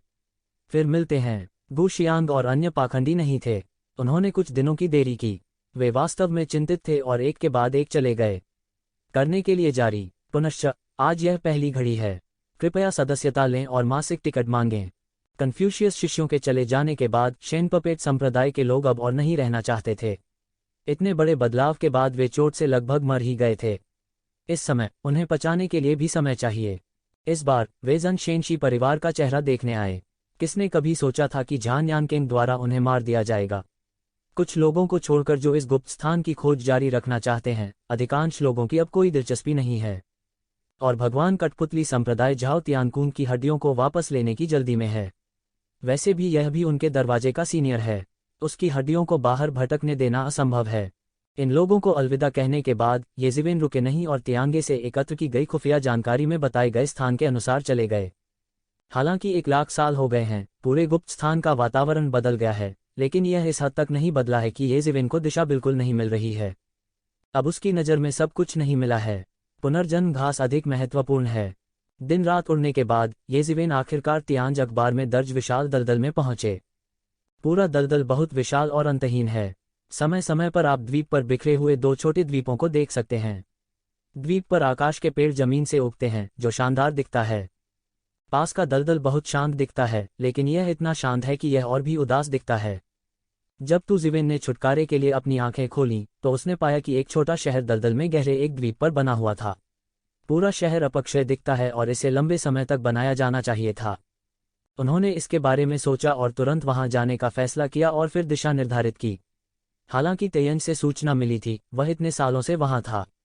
स्वर्ग और पृथ्वी के परिवर्तनों ने पहले ही कुछ परिवर्तन उत्पन्न कर दिए हैं। कुछ जगहों पर तो कुछ खास चीजों की वजह से धरती कांपने वाले बदलाव भी हुए हैं।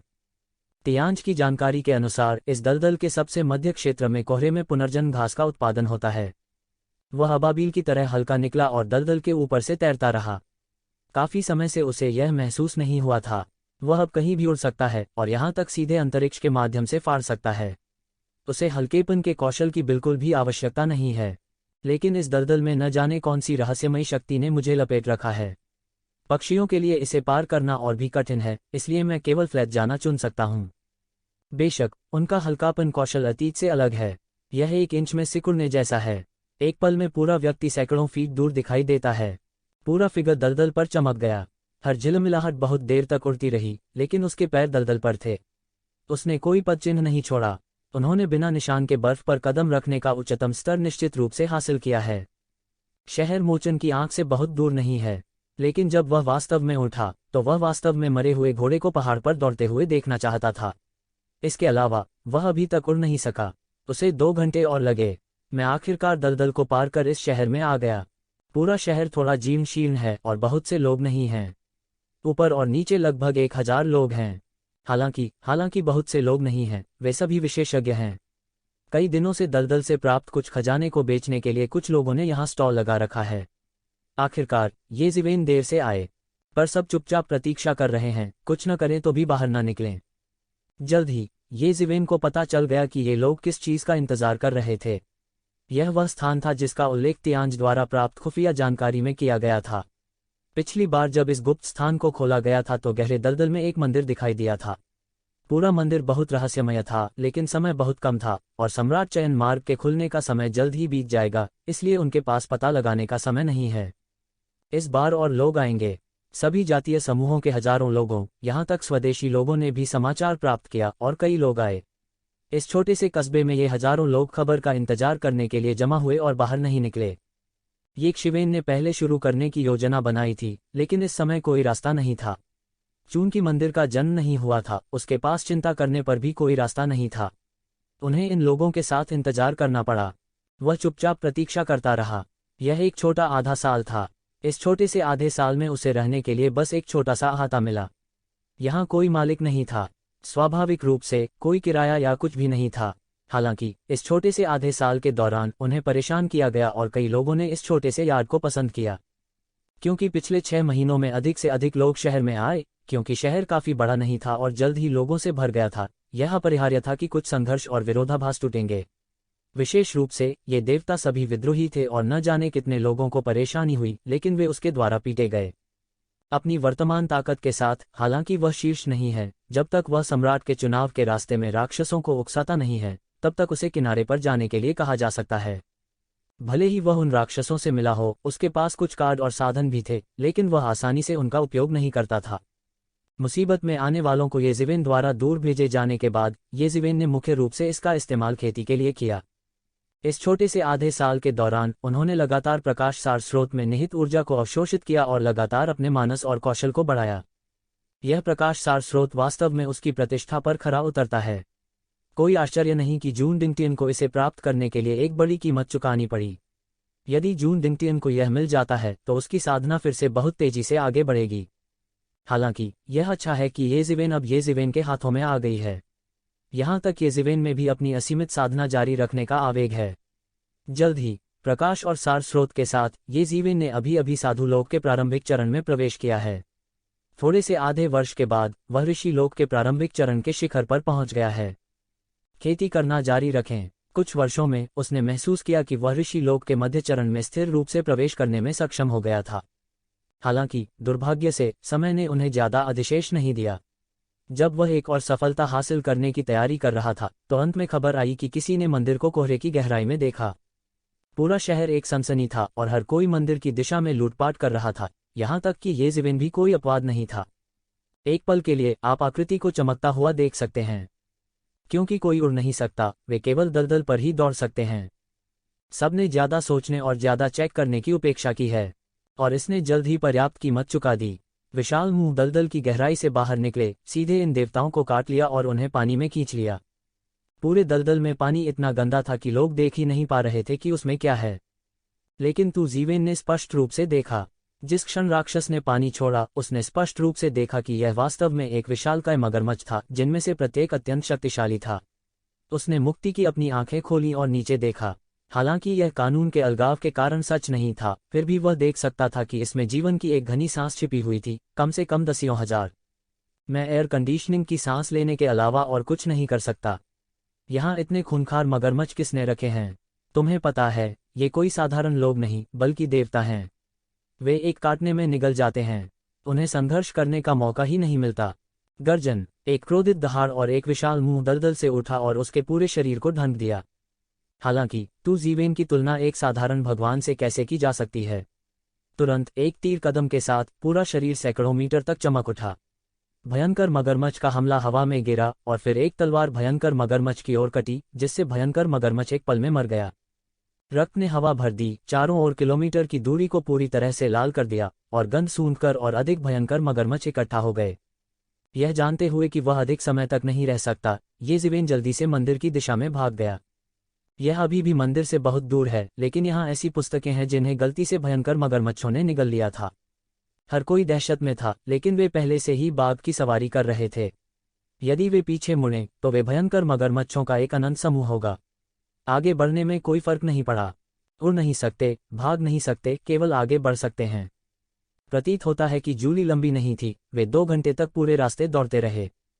भले ही येज़िवेन को देर हो गई थी, लेकिन उसके शरीर का तरीका उत्तम था और वे भयंकर मगरमच्छ उसकी मदद नहीं कर सकते थे। सैकड़ों खूंखार मगरमच्छ थे जो रास्ते भर उसके हाथों मरते रहे। वे जल्द ही पहले समूह के साथ सामने आ गए और जो सामने वाले को पकड़ सकते थे वे सभी ऋषि क्षेत्र के विशेषज्ञ थे और उनमें से कई ऋषि क्षेत्र के मध्य और बाद के चरणों के विशेषज्ञ थे। सबसे महत्वपूर्ण बात यह है कि ये लोग छोटे समूहों में हैं, एक दूसरे का समर्थन करने के लिए कई बड़ी टीमों में विभाजित हैं और येज़िवेन अकेले हैं जो अकेले पहले समूह में प्रवेश कर सकते हैं, इसलिए यह भी बहुत ध्यान देने योग्य है। जल्द ही सबसे बड़ी टीमों में से एक में एक गंजे आदमी ने एक आंख मारी। अचानक एक पतला पंख वाला आदमी टीम से अलग हो गया। वह पंखों के साथ पैदा हुआ था, इसलिए उसके शरीर का तरीका भी बहुत तेज था। थोड़ी देर बाद उसने येज़िवेन की ओर उड़ान भरी। येज़िवेन ने तुरंत फेदर मैन की हरकत पर ध्यान दिया। इससे भी महत्वपूर्ण बात यह है कि उसके पीछे 1 दर्जन से अधिक शक्तिशाली भयंकर मगरमच्छ दौड़े चले आए। दुष्ट जल पूर्व की ओर जाता है। ये शिवेन नहीं समझती कि यह उस पर आ रहा है। यह इन टीमों के लोग होने चाहिए जो अपने प्रतिस्पर्धियों को जड़ से खत्म कर रहे हैं। पहले समूह के लोगों के बीच तू जिवेन अकेला है और इससे निपट नहीं सकता। लेकिन क्या ये जिवेन से निपटना वास्तव में इतना आसान है? वह अपने मुंह के कोनों पर ठंडी मुस्कान बिखेरता है और अचानक परमेश्वर का राज्य उसके पैरों के नीचे फैल जाता है, पंख वाले आदमी को ढंक लेता है। अंतहीन कानून 2 बड़े हाथों में बदल गया और एक पल में पंख वाले आदमी को ठीक कर दिया। करने के लिए जारी। पुनश्च मासिक टिकट समर्थन के लिए पूछें। पंख वाला आदमी चौंक गया और पीला पड़ गया। उनके चेहरे पर मूल मुस्कुराहट उनके चेहरे पर पूरी तरह से जमी हुई थी। उसने कभी नहीं सोचा था कि ये जीवेन ने वापस लड़ने की हिम्मत की। तुम्हें पता है, वे लोगों का एक समूह थे और तू जीवेन केवल अकेला था। जब वह आना चाहता था तो जीवेन बस भाग गया। उसने कभी नहीं सोचा था कि उसने वापस लड़ने की हिम्मत की। XSTXT ने नवीनतम और पूर्ण उपन्यास पढ़ा। लेकिन ये जीवेन का पलटवार उसे इतना आतंकित करने के लिए पर्याप्त नहीं था, क्योंकि उसने पाया कि उसके परमेश्वर के राज्य को प्रकट नहीं किया जा सकता था और पूरी तरह से दबा दिया गया था, जो उसके लिए असंभव था, क्योंकि वह ऋषि लोक के मध्य में है और दूसरा पक्ष ऋषि लोक के प्रारंभिक चरण में है। वह उसे कैसे नियंत्रित कर सकता है और हिल नहीं सकता। आप जानते हैं, यद्यपि ऋषि लोक ने परमेश्वर के राज्य को संघनित कर दिया है, फिर भी परमेश्वर के राज्य और परमेश्वर के राज्य के बीच एक बड़ा अंतर है। छोटा दायरा होगा तो बहुत फर्क होगा। तू जिवेन ने यह कैसे किया? हालांकि सबसे पहले वह उसे ज्यादा सोचने की अनुमति नहीं दे सकता था। दलदल की कीचड़ और पानी में से 1 दर्जन भयंकर मगरमच्छों ने काटकर पंख वाले आदमी को बांध दिया। खून फूट पड़ा और हड्डी के टुकड़े उड़ गए। पल भर में ही सारे देवता और आत्माएं नष्ट हो गईं और मूल भगवान भी जिंदा दंस गए, जो इन भयंकर मगरमच्छों की भयानकता को दर्शाता है। केवल उसका सिर दलदल की सतह पर गिरा। वह अभी भी पूरी तरह से अविश्वसनीय लग रहा था। वह एक शिवेन के राज्य से बिल्कुल भी छुटकारा नहीं पा सका। जीत या हार एक पल के लिए होती थी और उसे बचने का कोई मौका नहीं दिया जाता था। उनके दिमाग में आखिरी समय में उन्होंने जो समस्या सोची थी वह यह थी कि उन्हें पता था कि वह पूर्व में बुरे पानी को पेश करने की नीति से नहीं खेलेंगे। इसे अपने घर ले जाना था। वह जानता था कि वह खुद एक शिवेन को मार डालेगा, लेकिन वह कभी नहीं जान सकता कि अगर उसने खुद ऐसा किया तो वह तेजी से मर सकता है। कोष्टक कोष्टक। ये जीवेन इसे करने के लिए बहुत आलसी है, अन्यथा एक तलवार ही काफी है। पुराने 4। गंजा आदमी गुस्से से चिल्लाया कि उनके बीच संबंध बहुत अच्छे हैं, लेकिन अप्रत्याशित रूप से उसने सोचा कि वह सिर्फ एक ऐसा काम कर रहा है जो बिल्कुल भी खतरनाक नहीं था, लेकिन उसने अपनी जान दे दी। उन्होंने एक शिवेन की ओर देखा। वे लगभग लोगों को खाना चाहते थे, जैसे कि वे ये जीवेन को जिंदा निगल जा रहे हों। अगर उन्हें बड़ी संख्या में भयंकर मगरमच्छों द्वारा घेरा नहीं जा रहा होता तो वे एक शिवेन को मारने के लिए आ सकते थे। इन लोगों की आंखों के सामने ये जीवेन ने ध्यान देने की जहमत नहीं उठाई और उसके पास बर्बाद करने के लिए इतना समय नहीं था। इसके बाद अन्य समूह भी एक शिवेन से कुछ हद तक डरे हुए थे। यह आदमी बड़ा अजीब था। ऐसा प्रतीत होता था कि वह ऋषि लोक के शुरुआती दिनों में ही पहले समूह में था। यह बहुत उत्कृष्ट नहीं है, लेकिन यह ऋषि लोक के बीच में एक विशेषज्ञ को आसानी से मौत के मुंह में खींच सकता है। हालांकि कुछ साधनों का उपयोग किया जाता है, यह सिर्फ इसलिए है, इसलिए यह और भी अजीब है। यदि ऐसे लोग आधार को नहीं जानते हैं तो बेहतर है कि उन्हें उकसाया न जाए, अन्यथा उन्हें गंभीर परिणाम भुगतने पड़ सकते हैं। लेकिन लोगों के पास देखभाल करने का समय नहीं है, क्योंकि लंबे समय तक चलने के बाद उन्होंने आखिरकार मंदिर का परिचय देखा और अंत में उन्हें पूरे रास्ते राहत मिली। हर किसी का दिल तंग है और एक पल के लिए आराम करने की हिम्मत नहीं करता। हालांकि अभी भी एक दूरी है, यह हाथ में है। इन लोगों में तू जिवेन ने नेतृत्व किया। एक ऋषि के दायरे की शुरुआत में उन्होंने ऋषि के दायरे के मध्य और बाद के चरणों में बहुत सारे विशेषज्ञों को पार कर लिया और 1 दर्जन से अधिक सांसों के लिए मंदिर में जाने का बीड़ा उठाया। यह एक बहुत ही सरल मंदिर आकार में बहुत ही विचित्र है। मुझे नहीं पता कि यह कौन सा काल है, इसमें कौन से देवता निहित हैं। ये भटकते हुए लोग देवता हैं, जिनमें से कई सारे लोगों में धूप का आनंद ले रहे हैं। विश्वास फैलाने के लिए हर जगह मंदिर बनाए जाते हैं और युद्ध भी बख्शा जाता है। इसलिए यह मंदिर के लिए कोई अजनबी नहीं है, लेकिन मुझे नहीं पता कि यह किस भगवान को समर्पित है। लेकिन मुझे डर है कि अगर मैं इसे ऐसी जगह बना सकता हूं और इतने सारे भयंकर मगरमच्छों को पाल सकता हूं तो मैं आम आदमी नहीं बनूंगा। ये जीवेन सीधे मंदिर में घुस गई। मुख्य हॉल की पंक्तियां अच्छी हैं। मुख्य हॉल में विशाल मूर्तियां हैं और वह अपना चेहरा स्पष्ट रूप से नहीं देख सकता। लेकिन अब तू जीवेन अधिक देखने के लिए आलसी है। पहले मिली जानकारी के अनुसार ये जीवेन ने जल्दी से दिशा पहचान ली और एक दिशा में उड़ गए। पुनर्जन्म घास कहाँ है? ये जीवेन लगातार उन मंदिरों के बीच देखती रही। उनका फिगर फास्ट था। जल्द ही येक शिवेन के सामने दवाओं का एक बड़ा बगीचा दिखाई दिया। लेकिन इस विशाल औषधि उद्यान में कोई औषधीय सामग्री नहीं थी और यह बहुत उजाड़ था, जैसे कि सारी आभा अवशोषित हो गई हो। पूरे मेडिसिन गार्डन के केंद्र में एक गहरे भूरे रंग की दवा खिल रही है, अनगिनत नियम ऊपर और नीचे उड़ रहे हैं और आत्मा कानून बहुत समृद्ध है। यहाँ तक अगर यह बहुत दूर है तो भी ये जीवेन आत्मा कानून के उतार चढ़ाव को महसूस कर सकते हैं। पुनर्जन्म घास। ये जीवेन को यकीन था, दोमटर की तरह, जो ठीक वैसा ही है जैसा कि राजा ने अपने सामने बताई गई घास की रोपाई की थी। पूरा मेडिसिन गार्डन पूरी तरह से मुरझा गया है और सभी आध्यात्मिक नसों की आभा को पुनर्जन्म घास में ले जाया जाता है। पूरा मेडिसिन गार्डन केवल इस पुनर्जन्म घास का समर्थन करता है। यह कहना बेहतर है कि पुनर्जन्म घास दबंग है और अन्य औषधीय पदार्थों की आभा को अवशोषित करती है, जिसके परिणामस्वरूप अन्य औषधीय पदार्थों में पर्याप्त आभा नहीं होती है और वे जीवित नहीं रह सकते हैं। जब तू जीवेन ने इसे लापरवाही से देखा तो वह देख सकता था कि कई औषधीय सामग्री पूरी तरह से सूख गई थी। उनमें से कई पाउडर बन गए थे और फ्लाई ऐश में भी बदल गए थे। यह पुनर्जन्म घास बहुत दबंग है, लेकिन तू शिवेन ने इस समय इतनी परवाह नहीं की। 1000 से अधिक वर्षों के बाद वह अंत में पुनर्जन्म घास पाया। एक कदम के साथ वह एक पल में पुनर्जन्म घास के सामने प्रकट हुआ। पुनर्जन्म घास पर सुरक्षात्मक बाधा को तोड़ दिया, पुनर्जन्म घास को सफलतापूर्वक पकड़ लिया और इसे त्यानयुवान दर्पण में शामिल कर लिया। तुरंत वह रुक गया और मेडिसिन गार्डन से बाहर उड़ गया। उन्हें खुद मंदिर में कोई दिलचस्पी नहीं थी। अब जब उसे पुनर्जन्म की घास मिल गई है तो अगला कदम तब तक इंतजार करना है जब तक वह कन्फ्यूशियस स्कूल के मामलों से निपटता है और फिर वह सम्राट चुन सकता है। शायद अन्य लोग सम्राट लू को चुनने के महान अवसर के लिए आए थे, लेकिन ये जीवेन खुद इस अवसर में इतनी दिलचस्पी नहीं रखते थे और तथाकथित अवसर पर टिके नहीं रहेंगे।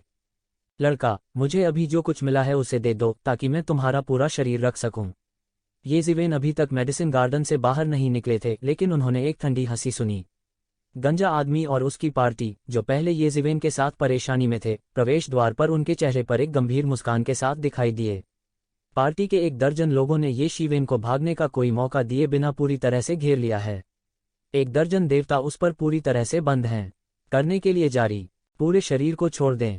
हम ठीक समय पर दानव ध्वज को बढ़ने के लिए बहुत सारा खून निगलने की जरूरत है। इसे दरवाजे पर भेज दो, फिर मत जाओ। ये जीवेन ने उपहास किया। कोष्टक। वे लोग लगभग एक दूसरे पर गुस्सा हो गए जब उन्होंने सुना कि उनमें से बहुत से लोग फिर से भीड़ में आ गए हैं और उनकी ताकत एक शिवेन के ऊपर स्थिर थी।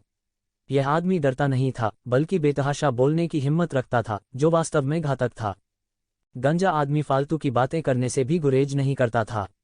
उसने उल्कापिंड की तरह सीधे ये जीवेन पर मुक्का मारा।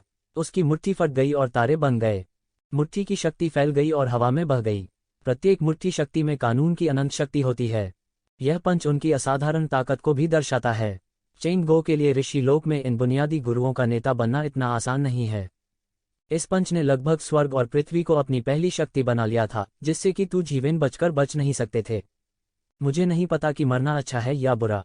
मेरे पास अभी आपके साथ बहस करने का समय नहीं था। मैंने तुम्हें जाने दिया। अब मैं मरने की हिम्मत करता हूँ। बमबारी से बॉक्सिंग शक्ति के सामने ये जीवेन स्थिर खड़े रहे और बमबारी को नीचे जाने दिया। हर जगह पतन हुआ, लेकिन कोई कंपन नहीं हुआ। उनका चेहरा बहुत ठंडा था। जब वह ये जीवेन को मारने ही वाला था तो ये जीवेन ने आखिरकार उसका हाथ पकड़ लिया, अपनी हथेली को फैला लिया और एक विशाल तलवार गैस उसके हाथ पर संघनित हो गई। अनगिनत तलवार की गैसें एक लंबी नदी में संघनित हो गईं और एक पल में आकाश में उठीं, जिससे एक विशाल नदी बन गई और आकाश को काट दिया। तलवार की गैस ये जीवेन के हाथ से छलक कर आसमान में गिरी।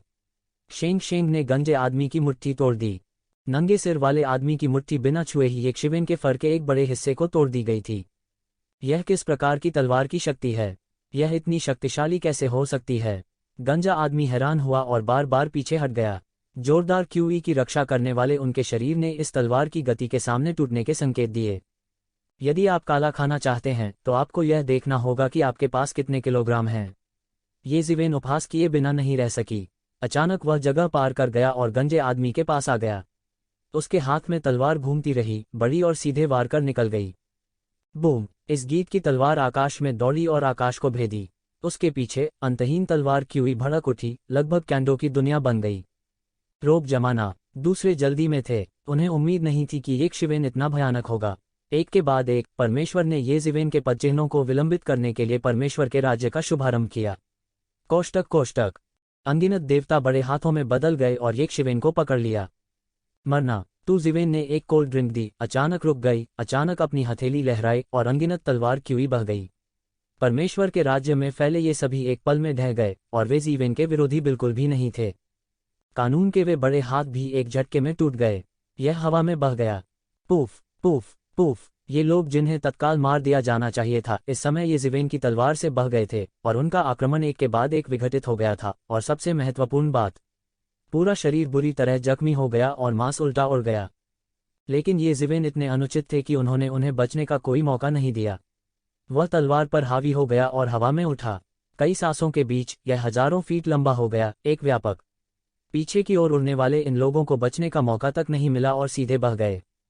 टकराना टकराना टकराना। तुरंत खून के कोहरे में बदल गया। उनका धन त्यानयुवान दर्पण द्वारा चूसा गया और उनका मांस और खून दानव ध्वज द्वारा निगल लिया गया। रक्तसार और युवान भगवान दोनों ने अंतहीन राक्षस को खिलाया।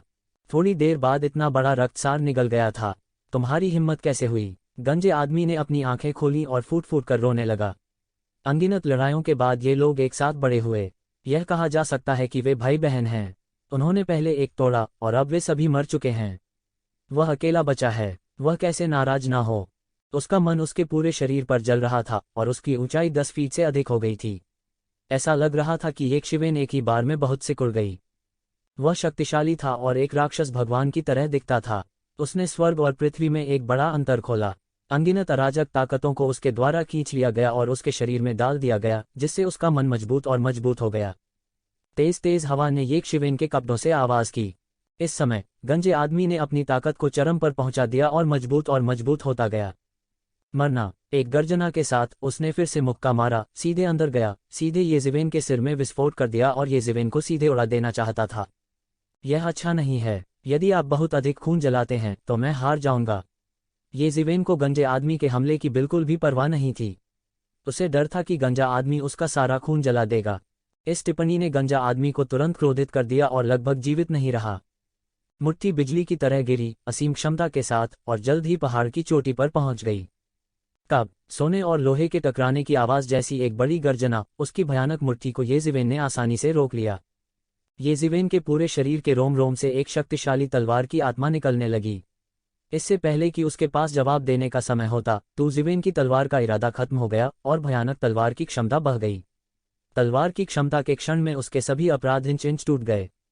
इसके अलावा यह बल अभी भी फैल रहा था और गंजे आदमी पर गिर गया। बूम। गंजे आदमी पर सारे बचाव एक पल में ढह गए। यह भयानक दबाव अजेय था। आह, मैं तुम्हारे साथ लड़े। इस समय गंजे आदमी की न केवल खून बह रहा था और उसकी आंखों में आंसू थे, बल्कि उसके शरीर के रोम रोम से खून बह रहा था, गुर्रा रहा था, और जीवन के झटके से उसके आंतरिक अंग टूट गए थे। उसने अपना मुंह खोला और दहाड़ा और उसका शरीर फट गया। वह अंत में एक गंभीर झटका लेना चाहता था जो स्थिति को बचाने में सक्षम हो सकता था। उसके मुंह से आकाश में एक प्रकाश की गर्जना हुई और येज़ेवेन पर गर्जना की। येज़ेवेन ने केवल उपहास किया और उसे अनदेखा कर दिया। उसे सांस लेने का मौका दिए बिना तलवार धीरे धीरे नीचे गिर गई। उसने अपने पलटवार को हरा दिया। बिजली और चकमक पत्थर के बीच उसने अपने सभी बचावों को हरा दिया और अपने शरीर को काट डाला। आह! गंजा आदमी चिल्लाया और पूरा शरीर फट गया। अंतहीन तलवार का उद्देश्य उसके शरीर में कहर बरपाना था, उसके शरीर के हर इंच को कुचलते हुए, सीधे खून की धुंध में, जिसे दानव ध्वज ने अवशोषित कर लिया था। ऋषि लोक के बाद के चरण में गुरु के रक्तसार को अवशोषित करने के बाद राक्षस ध्वज में तुरंत एक बड़ा परिवर्तन हुआ। साथ वाले राज्य के अनेक दैत्य एक ही झटके में उपदेश देने की शक्ति तक पहुंच गए। कई अमर क्षेत्र सीधे अमर क्षेत्र में प्रवेश कर गए, और यहाँ तक कई अमर क्षेत्र ऋषि क्षेत्र में प्रवेश कर गए। हालांकि ऋषि के दायरे में कोई बदलाव नहीं हुआ है, लेकिन येज़ेवेन जल्दी में नहीं है। विधि जानने के बाद बाकी लगातार खिलाना है। जल्दी या बाद में वह एक अद्वितीय सेना को खिलाएगा। हालांकि यह कहा जाता है कि इन दानव परिवार विशेषज्ञों की आत्माएं वास्तविक देवता नहीं हैं, यह पर्याप्त है कि वे उपदेश देने वाली शक्ति की भूमिका निभा सकते हैं। येज़ेवेन केवल ठगों का एक समूह बना रही है, वास्तव में कई उपदेश देने वाले देवताओं को साधना नहीं कर रही है। येज़ेवेन ने थोड़ा सा आह भरी और पूरे मेडिसिन गार्डन को देखा, जो युद्ध में तबाह और नष्ट हो गया था। सौभाग्य से वह जल्दी आ गया। अगर वह देर से आया तो वह नहीं जानता था कि पुनर्जन्म घास के हाथों कौन गिरेगा। चूंकि पुनर्जन्म घास हाथ में थी, उसकी सबसे बड़ी चिंता आखिरकार दूर हो गई। येज़ेवेन रुका नहीं, सीधे मंदिर से बाहर चला गया और एक नज़र भी नहीं डाली, और सीधे दलदल में शहर लौट आया। वैसे भी उसके पास फिलहाल जाने के लिए कहीं नहीं था, और प्राकृतिक चयन यहीं बस गया। इस समय ज्यादातर लोग दलदल में जिंदा मर गए थे। वे केवल मंदिर में अन्वेषण करने के लिए गए थे। वे वापस नहीं आए। रहने के लिए जगह के लिए किसी ने भी यक्षिवेन के साथ प्रतिस्पर्धा नहीं की। आधे साल के बाद कुछ ही लोग होते हैं जिनकी आंखें लंबी नहीं होती हैं। शहर के लोग भी इस अजीबोगरीब शख्स की आदत से वाकिफ हैं। वह यूं ही अन्य चीजों में भाग नहीं लेता है, लेकिन एक बार उसे उकसाने के बाद यह एक मृतंत होगा। रुचि रखने वाले लोग बहुत हैरान थे कि ये जिवेन इतनी जल्दी वापस आ गए, लेकिन जिवेन ने तुरंत एक बंद स्थिति में प्रवेश किया और वे जल्द ही दिलचस्पी लेने लगे। जल्द ही मंदिर से अधिक समाचार निकले और कुछ लोगों को उनसे कुछ खजाने मिले। ऐसा लग रहा था कि उनके पास बहुत सारी फसल थी, लेकिन ये जिवेन के दिमाग को बिल्कुल भी हिला नहीं सके और लहरों का लेशमात्र भी उतार चढ़ाव नहीं हुआ था। लेकिन जल्द ही मंदिर में मौतें और चोटें अधिक से अधिक गंभीर हो गईं और बाहरी लोगों और आदिवासियों बाहरी लोगों और बाहरी लोगों के बीच अधिक से अधिक विरोधाभास होने लगे। लगभग हर दिन लोगों को लड़ते हुए सुना जा सकता था और देवता गिर जाते थे। ऐसी लड़ाई भयंकर नहीं थी। 3 साल बाद एक भारी खबर आई कि एक दिन में 200 से अधिक देवता गिर गए, क्योंकि मंदिर में स्थापित दुष्ट देवता ठीक होने लगे। इन युद्ध देवताओं के रक्त और सार से प्रेरित होकर वे एक ज़ोंबी की तरह एक राक्षस में ठीक हो गए। इन 200 से अधिक देवताओं के पास बचने का समय नहीं था और जिन लोगों को जीवित खबर नहीं मिली उनमें से एक लापरवाह था और पूरी सेना नष्ट हो गई। यहाँ तक ऋषि लोक में कई शीर्ष विशेषज्ञ भी हैं, लेकिन वे सभी बिना किसी अपवाद के बच निकलते हैं। खबर अभी अभी सामने आई और छोटे शहर को झकझोर कर रख दिया। अनगिनत लोगों ने तुरंत मंदिर को एक अनुपम स्थान मान लिया। कई लोगों की अटकलों के अनुसार जब तक कि गैदई राक्षस प्रवेश नहीं करते, मुझे डर है कि वे मंदिर में राक्षस के बारे में कुछ नहीं कर सकते। इसलिए उन्हें हार माननी पड़ी। कुछ लोगों को छोड़कर जो मरने को तैयार नहीं थे, उनमें से अधिकांश ने छोटे शहर को छोड़ दिया था। समय गुजर जाता है, करने के लिए जारी। त्यानयुवान दर्पण में एक खूनी स्वर्ग और पृथ्वी एक शाश्वत चित्र की तरह है। दूरी में एक नाग की तलवार है जिससे छुटकारा पाने के लिए लगातार संघर्ष कर रहा है। घोर श्वास उसमें बंद है असंख्य विधि श्रृंखलाओं से। कोष्टक यह त्यानयुवान दर्पण की अधिकांश शक्ति का उपभोग करता है। भले ही नाग की तलवार का इस्तेमाल न किया गया हो, फिर भी यह एक बड़ी मुसीबत है। आप इसे कम नहीं आंक सकते, अन्यथा यदि आप सावधान नहीं हैं तो आप पीछे हट सकते हैं। यक्षिवेन ऐसी किसी चीज का सामना नहीं करना चाहती। ये जिवेन के स्टेशन के सामने एक गड़गड़ाहट वाली गारा झील है। हर तरफ बादलों की गड़गड़ाहट है। वज्र की शक्ति एक स्वतंत्र वज्र देश की तरह हर जगह देखी जा सकती है। लीजियांग झील में हल्के नीले रंग की लंबी शर्ट पहने एक आदमी था जो लीजियांग झील में शांति से लेटा हुआ था। उसके चारों ओर एक साफ दिल वाला एक प्राचीन पेड़ हर समय रंगीन रोशनी छोड़ रहा है, बुराई और विधर्म से हमला किए बिना उसे ढंक रहा है। फिर भी उसका चेहरा अभी भी काली रेखाओं से ढका हुआ है, जो कि मृत्यु की शक्ति का आक्रमण है। भले ही लीजियांग झील और मिंगक्सिन प्राचीन वृक्ष तय हो गए हों, ये कियान पर मृत्यु की शक्ति का क्षरण पिछले 1000 वर्षों में अधिक से अधिक गंभीर हो गया है। ये जिवेन थंडर झील के किनारे बैठी थी। दूरी में अनगिनत दिव्य स्रोत रेकी में जल गए और उनके शरीर में कानून डाले गए। और उसका शरीर एक ऐसे घड़े के समान है जो कभी भरा नहीं जा सकता। कितना भी आभामंडल भरा हो, जब संतोष न हो तो आभा का कोई निशान भी नहीं छूटा। उन्होंने अपने शरीर के रोम रोम को बंद कर रखा था ताकि आभा बाहर न जा सके। उसकी सांस लगातार उठती और गिरती है, उछलती, मजबूत और कमजोर। अनगिनत कानून एक लंबा ड्रैगन या फीनिक्स बनाते हैं जो अनगिनत दर्शन बनाते हैं जो उसके पीछे प्रकट होते हैं। और उसके शरीर में प्रकाश सार का एक बड़ा द्रव्यमान है। अंत में यह अंत तक पच गया है। ग्वारेंजिंग के संचालन के तहत यह जिवेन के शरीर के ब्रह्मांड में पागलों की तरह पचा गया है, जैसे कि यह अंतहीन है। ये जिवेन के शरीर में ब्रह्मांड भी लगातार उन्नत हो रहा है। कई ग्रहों को दुनिया में उन्नत किया गया है और इसमें अंतहीन जीव रहते हैं। यहाँ तक कि वह अपने परमेश्वर के राज्य को अपने शरीर में ब्रह्मांड में एकीकृत करता है और सप्ताह के दिनों में अपनी जादुई शक्ति से परमेश्वर के राज्य को गर्म करता है। क्रैकिंग। अचानक ये जिवेन का शरीर अचानक अनगिनत कर्कश आवाजों में फट गया। इनमें से प्रत्येक ध्वनि एक जोरदार विस्फोट की तरह है। दुनिया के विनाश और पुनर्निर्माण की तरह अंतहीन आभा के साथ वे सभी उसके शरीर से बाहर निकल गए। उसके आसपास के दृश्य वाकई अद्भुत हैं। ये जिवेन ऊंची और स्पष्ट आवाज में आसमान तक गरजती है। इस लंबे लंबे हाउल के साथ उसकी सारी बदकिस्मती सीधे इस लंबे हॉवल में दूर चली गई और सभी लोगों की बाधाएं एक पल में ढह गईं। बूम! ये जिवेन के शरीर में सिलसिलेवार विस्फोट हुए। लगातार विकृति। एक भयानक शक्ति उभर रही है। लंबे समय तक यह बल अंततः स्थिर हो गया। ये जिवेन ने धीरे से अपनी आंखें खोलीं और कहा, आखिरकार यह ऋषिलोक का मध्य है। प्रकाश सार स्रोत को निगलने के बाद पदोन्नत होना कठिन है। हालांकि उन्होंने ऋषि लोक के प्रारंभिक चरण को पार करने के तुरंत बाद ऋषि लोक के मध्य चरण में प्रवेश किया, जो बहुत तेज प्रतीत होता है। वास्तव में यह प्रकाश और सार के स्रोत को निगलने का परिणाम भी है। अन्यथा हालांकि वह दूसरों की तरह नहीं हो सकता है, वह केवल 10,000 वर्षों में ही आगे बढ़ सकता है और वह इतनी जल्दी फल नहीं दे सकता। लेकिन सौभाग्य से वह आखिरकार सफल हो गया। ये वर्ष व्यर्थ नहीं गए। उन्होंने न केवल ऋषि साम्राज्य के मध्य में प्रवेश किया, बल्कि उनकी युद्ध क्षमता भी कम नहीं हुई। वह वास्तव में ऋषि लोक के शिखर पर एक ही झटके में पहुंच गया। सम्राटों के चुनाव के रास्ते में हम वास्तव में प्रथम श्रेणी के रैंकों में प्रवेश कर चुके हैं। यद्यपि यह राक्षसों से भी बदतर है, यह उन साधारण संतों की तुलना में कमजोर नहीं है। अब वह ऋषि लोक के मध्य में प्रवेश कर चुका है। जब वह ऋषि लोक के मध्य के शिखर में प्रवेश करता है, उन राक्षसों में भी उसके पास एक युद्ध की शक्ति होती है जो कुछ भी नहीं है। उस समय उसकी युद्ध शक्ति असीम रूप से राजा के दायरे के करीब होगी। अब उसके पास संचय की थोड़ी ही कमी है। आखिरकार ऋषि लोक के मध्य में शिखर और ऋषि लोक के मध्य में शिखर के बीच कोई सीमा बाधा नहीं है। जब तक वह जमा करता है, वह स्वतः ही उस दायरे में कदम रख सकता है जिसकी तुलना एक दानव से की जा सकती है। यह सोचकर येज़िवेन बहुत संतुष्ट थे, भले ही वे अभी तक अपने अभ्यास के चरम पर नहीं पहुंचे थे। येशिवेन ने अपनी सारी सांस रोक ली और एक पल में उसे समेट लिया। वह खड़ा हुआ और अपने बगल में लीजियांग झील में ये कियान को देखा। वह चुपचाप लेटा रहा, एक अनुपम सुषुप्ति की तरह। जल्द ही यह सब खत्म हो सकता है। उनका पूरा शरीर, अनगिनत कानून उनकी हरकतों से ऐसे मडरा रहे थे मानो उन्होंने किसी और लोक को छू लिया हो। हालांकि उनका क्षेत्र ऋषि क्षेत्र के शिखर तक पहुंचने से बहुत दूर था, लेकिन उनकी ताकत स्पष्ट रूप से इस दायरे की सीमा को छू गई थी और अगला क्षेत्र राजा को सील करना था। येज़िवेन की हथेली उलट गई और उसके हाथ में चकमक पत्थर दिखाई दिया। उन्होंने अपने मन को पहले ही मिटा दिया था, केवल अनंत ऊर्जा का एकीकरण छोड़कर। जब तक वह इसे निगलेगा, कुछ वर्षों में वह ऋषि लोक के मध्य शिखर पर कदम रख देगा। यह स्वाभाविक रूप से है और कोई सीक्वेल नहीं होगा। यह एकमात्र प्राकृतिक सामग्री और पृथ्वी का खजाना है जिसे वह वर्तमान में निगल सकता है, जो अभी भी उसकी वर्तमान स्थिति के लिए उपयोगी है। और स्वर्ण समर्थित ड्रैगन काप के राजा ने अंतिम विकास पूरा नहीं किया है और अभी तक अंतिम निगलने के समय तक नहीं पहुंचा है। जिस तरह वह चकमक पत्थर की आत्मा को निगलना जारी रखने जा रहा था और स्थिति का लाभ उठाकर अपनी साधना को ऋषि के दायरे के बीच में शिखर पर सीधे धकेलने के लिए जा रहा था, अंतरिक्ष में अचानक उतार चढ़ाव आया और एक प्रकाश शून्य से टूट गया और उड़ गया। येशिवेन इसे पकड़ लेती है और उसका चेहरा बदल जाता है। यह वू शियांग का पत्र ताबीज है।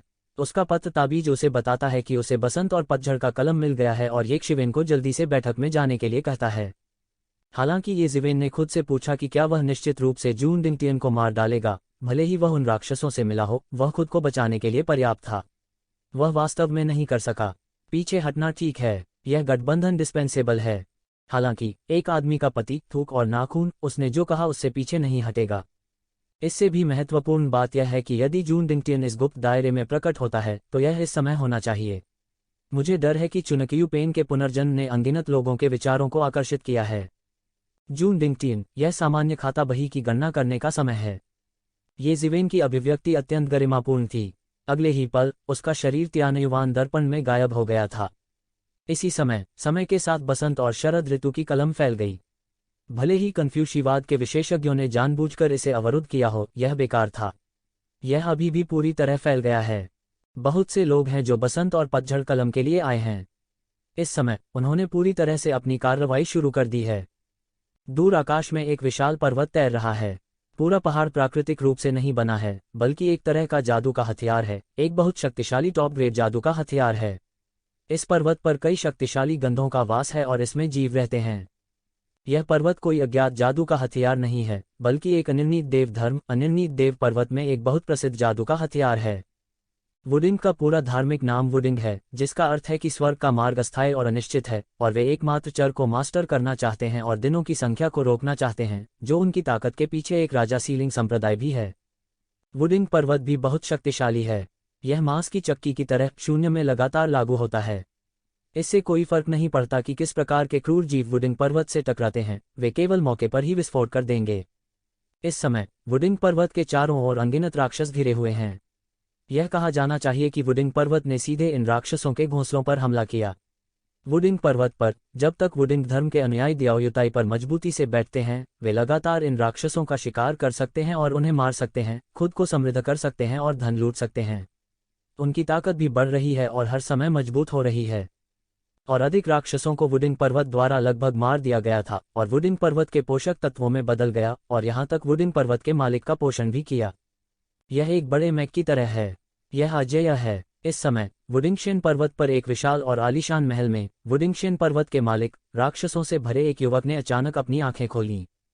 लेकिन मैंने देखा कि वह युवक 9 फुट से अधिक लंबा और सुंदर था, लेकिन उसके माथे पर चांदी की चमक थी। सबसे पहले अपनी पहचान के कारण वह एक मानव जाति नहीं बल्कि एक शक्तिशाली जाति थी। बाहर आओ दोस्त, जब से तुम यहाँ हो तुम क्यों नहीं दिखते? उसने धीरे से अपना मुंह खोला। जैसे ही उसकी आवाज गिरी उसके सामने एक लंबी और सीधी आकृति दिखाई दी, बिल्कुल स्वर्ग के राजा की तरह जो दुनिया को डरा रहा था। जून डिंगटियन, यह तुम हो। अगर तुम अच्छा अभ्यास नहीं करते हो तो तुम यहाँ क्यों हो? वुडिंग पर्वत के मालिक को लग रहा था कि वह जून डिंगटियन को जानता है और उसने सीधे तौर पर कहा, एक सहयोगी के रूप में क्या मेरे लिए आपको देखना सामान्य नहीं है? जून डिंगटियन मुस्कुराया और कुछ नहीं कहा। कोई स्टेटर नहीं, आप कुछ सालों से गायब हैं, आप उस बाधा को छूने वाले हैं। यह वास्तव में शक्तिशाली है।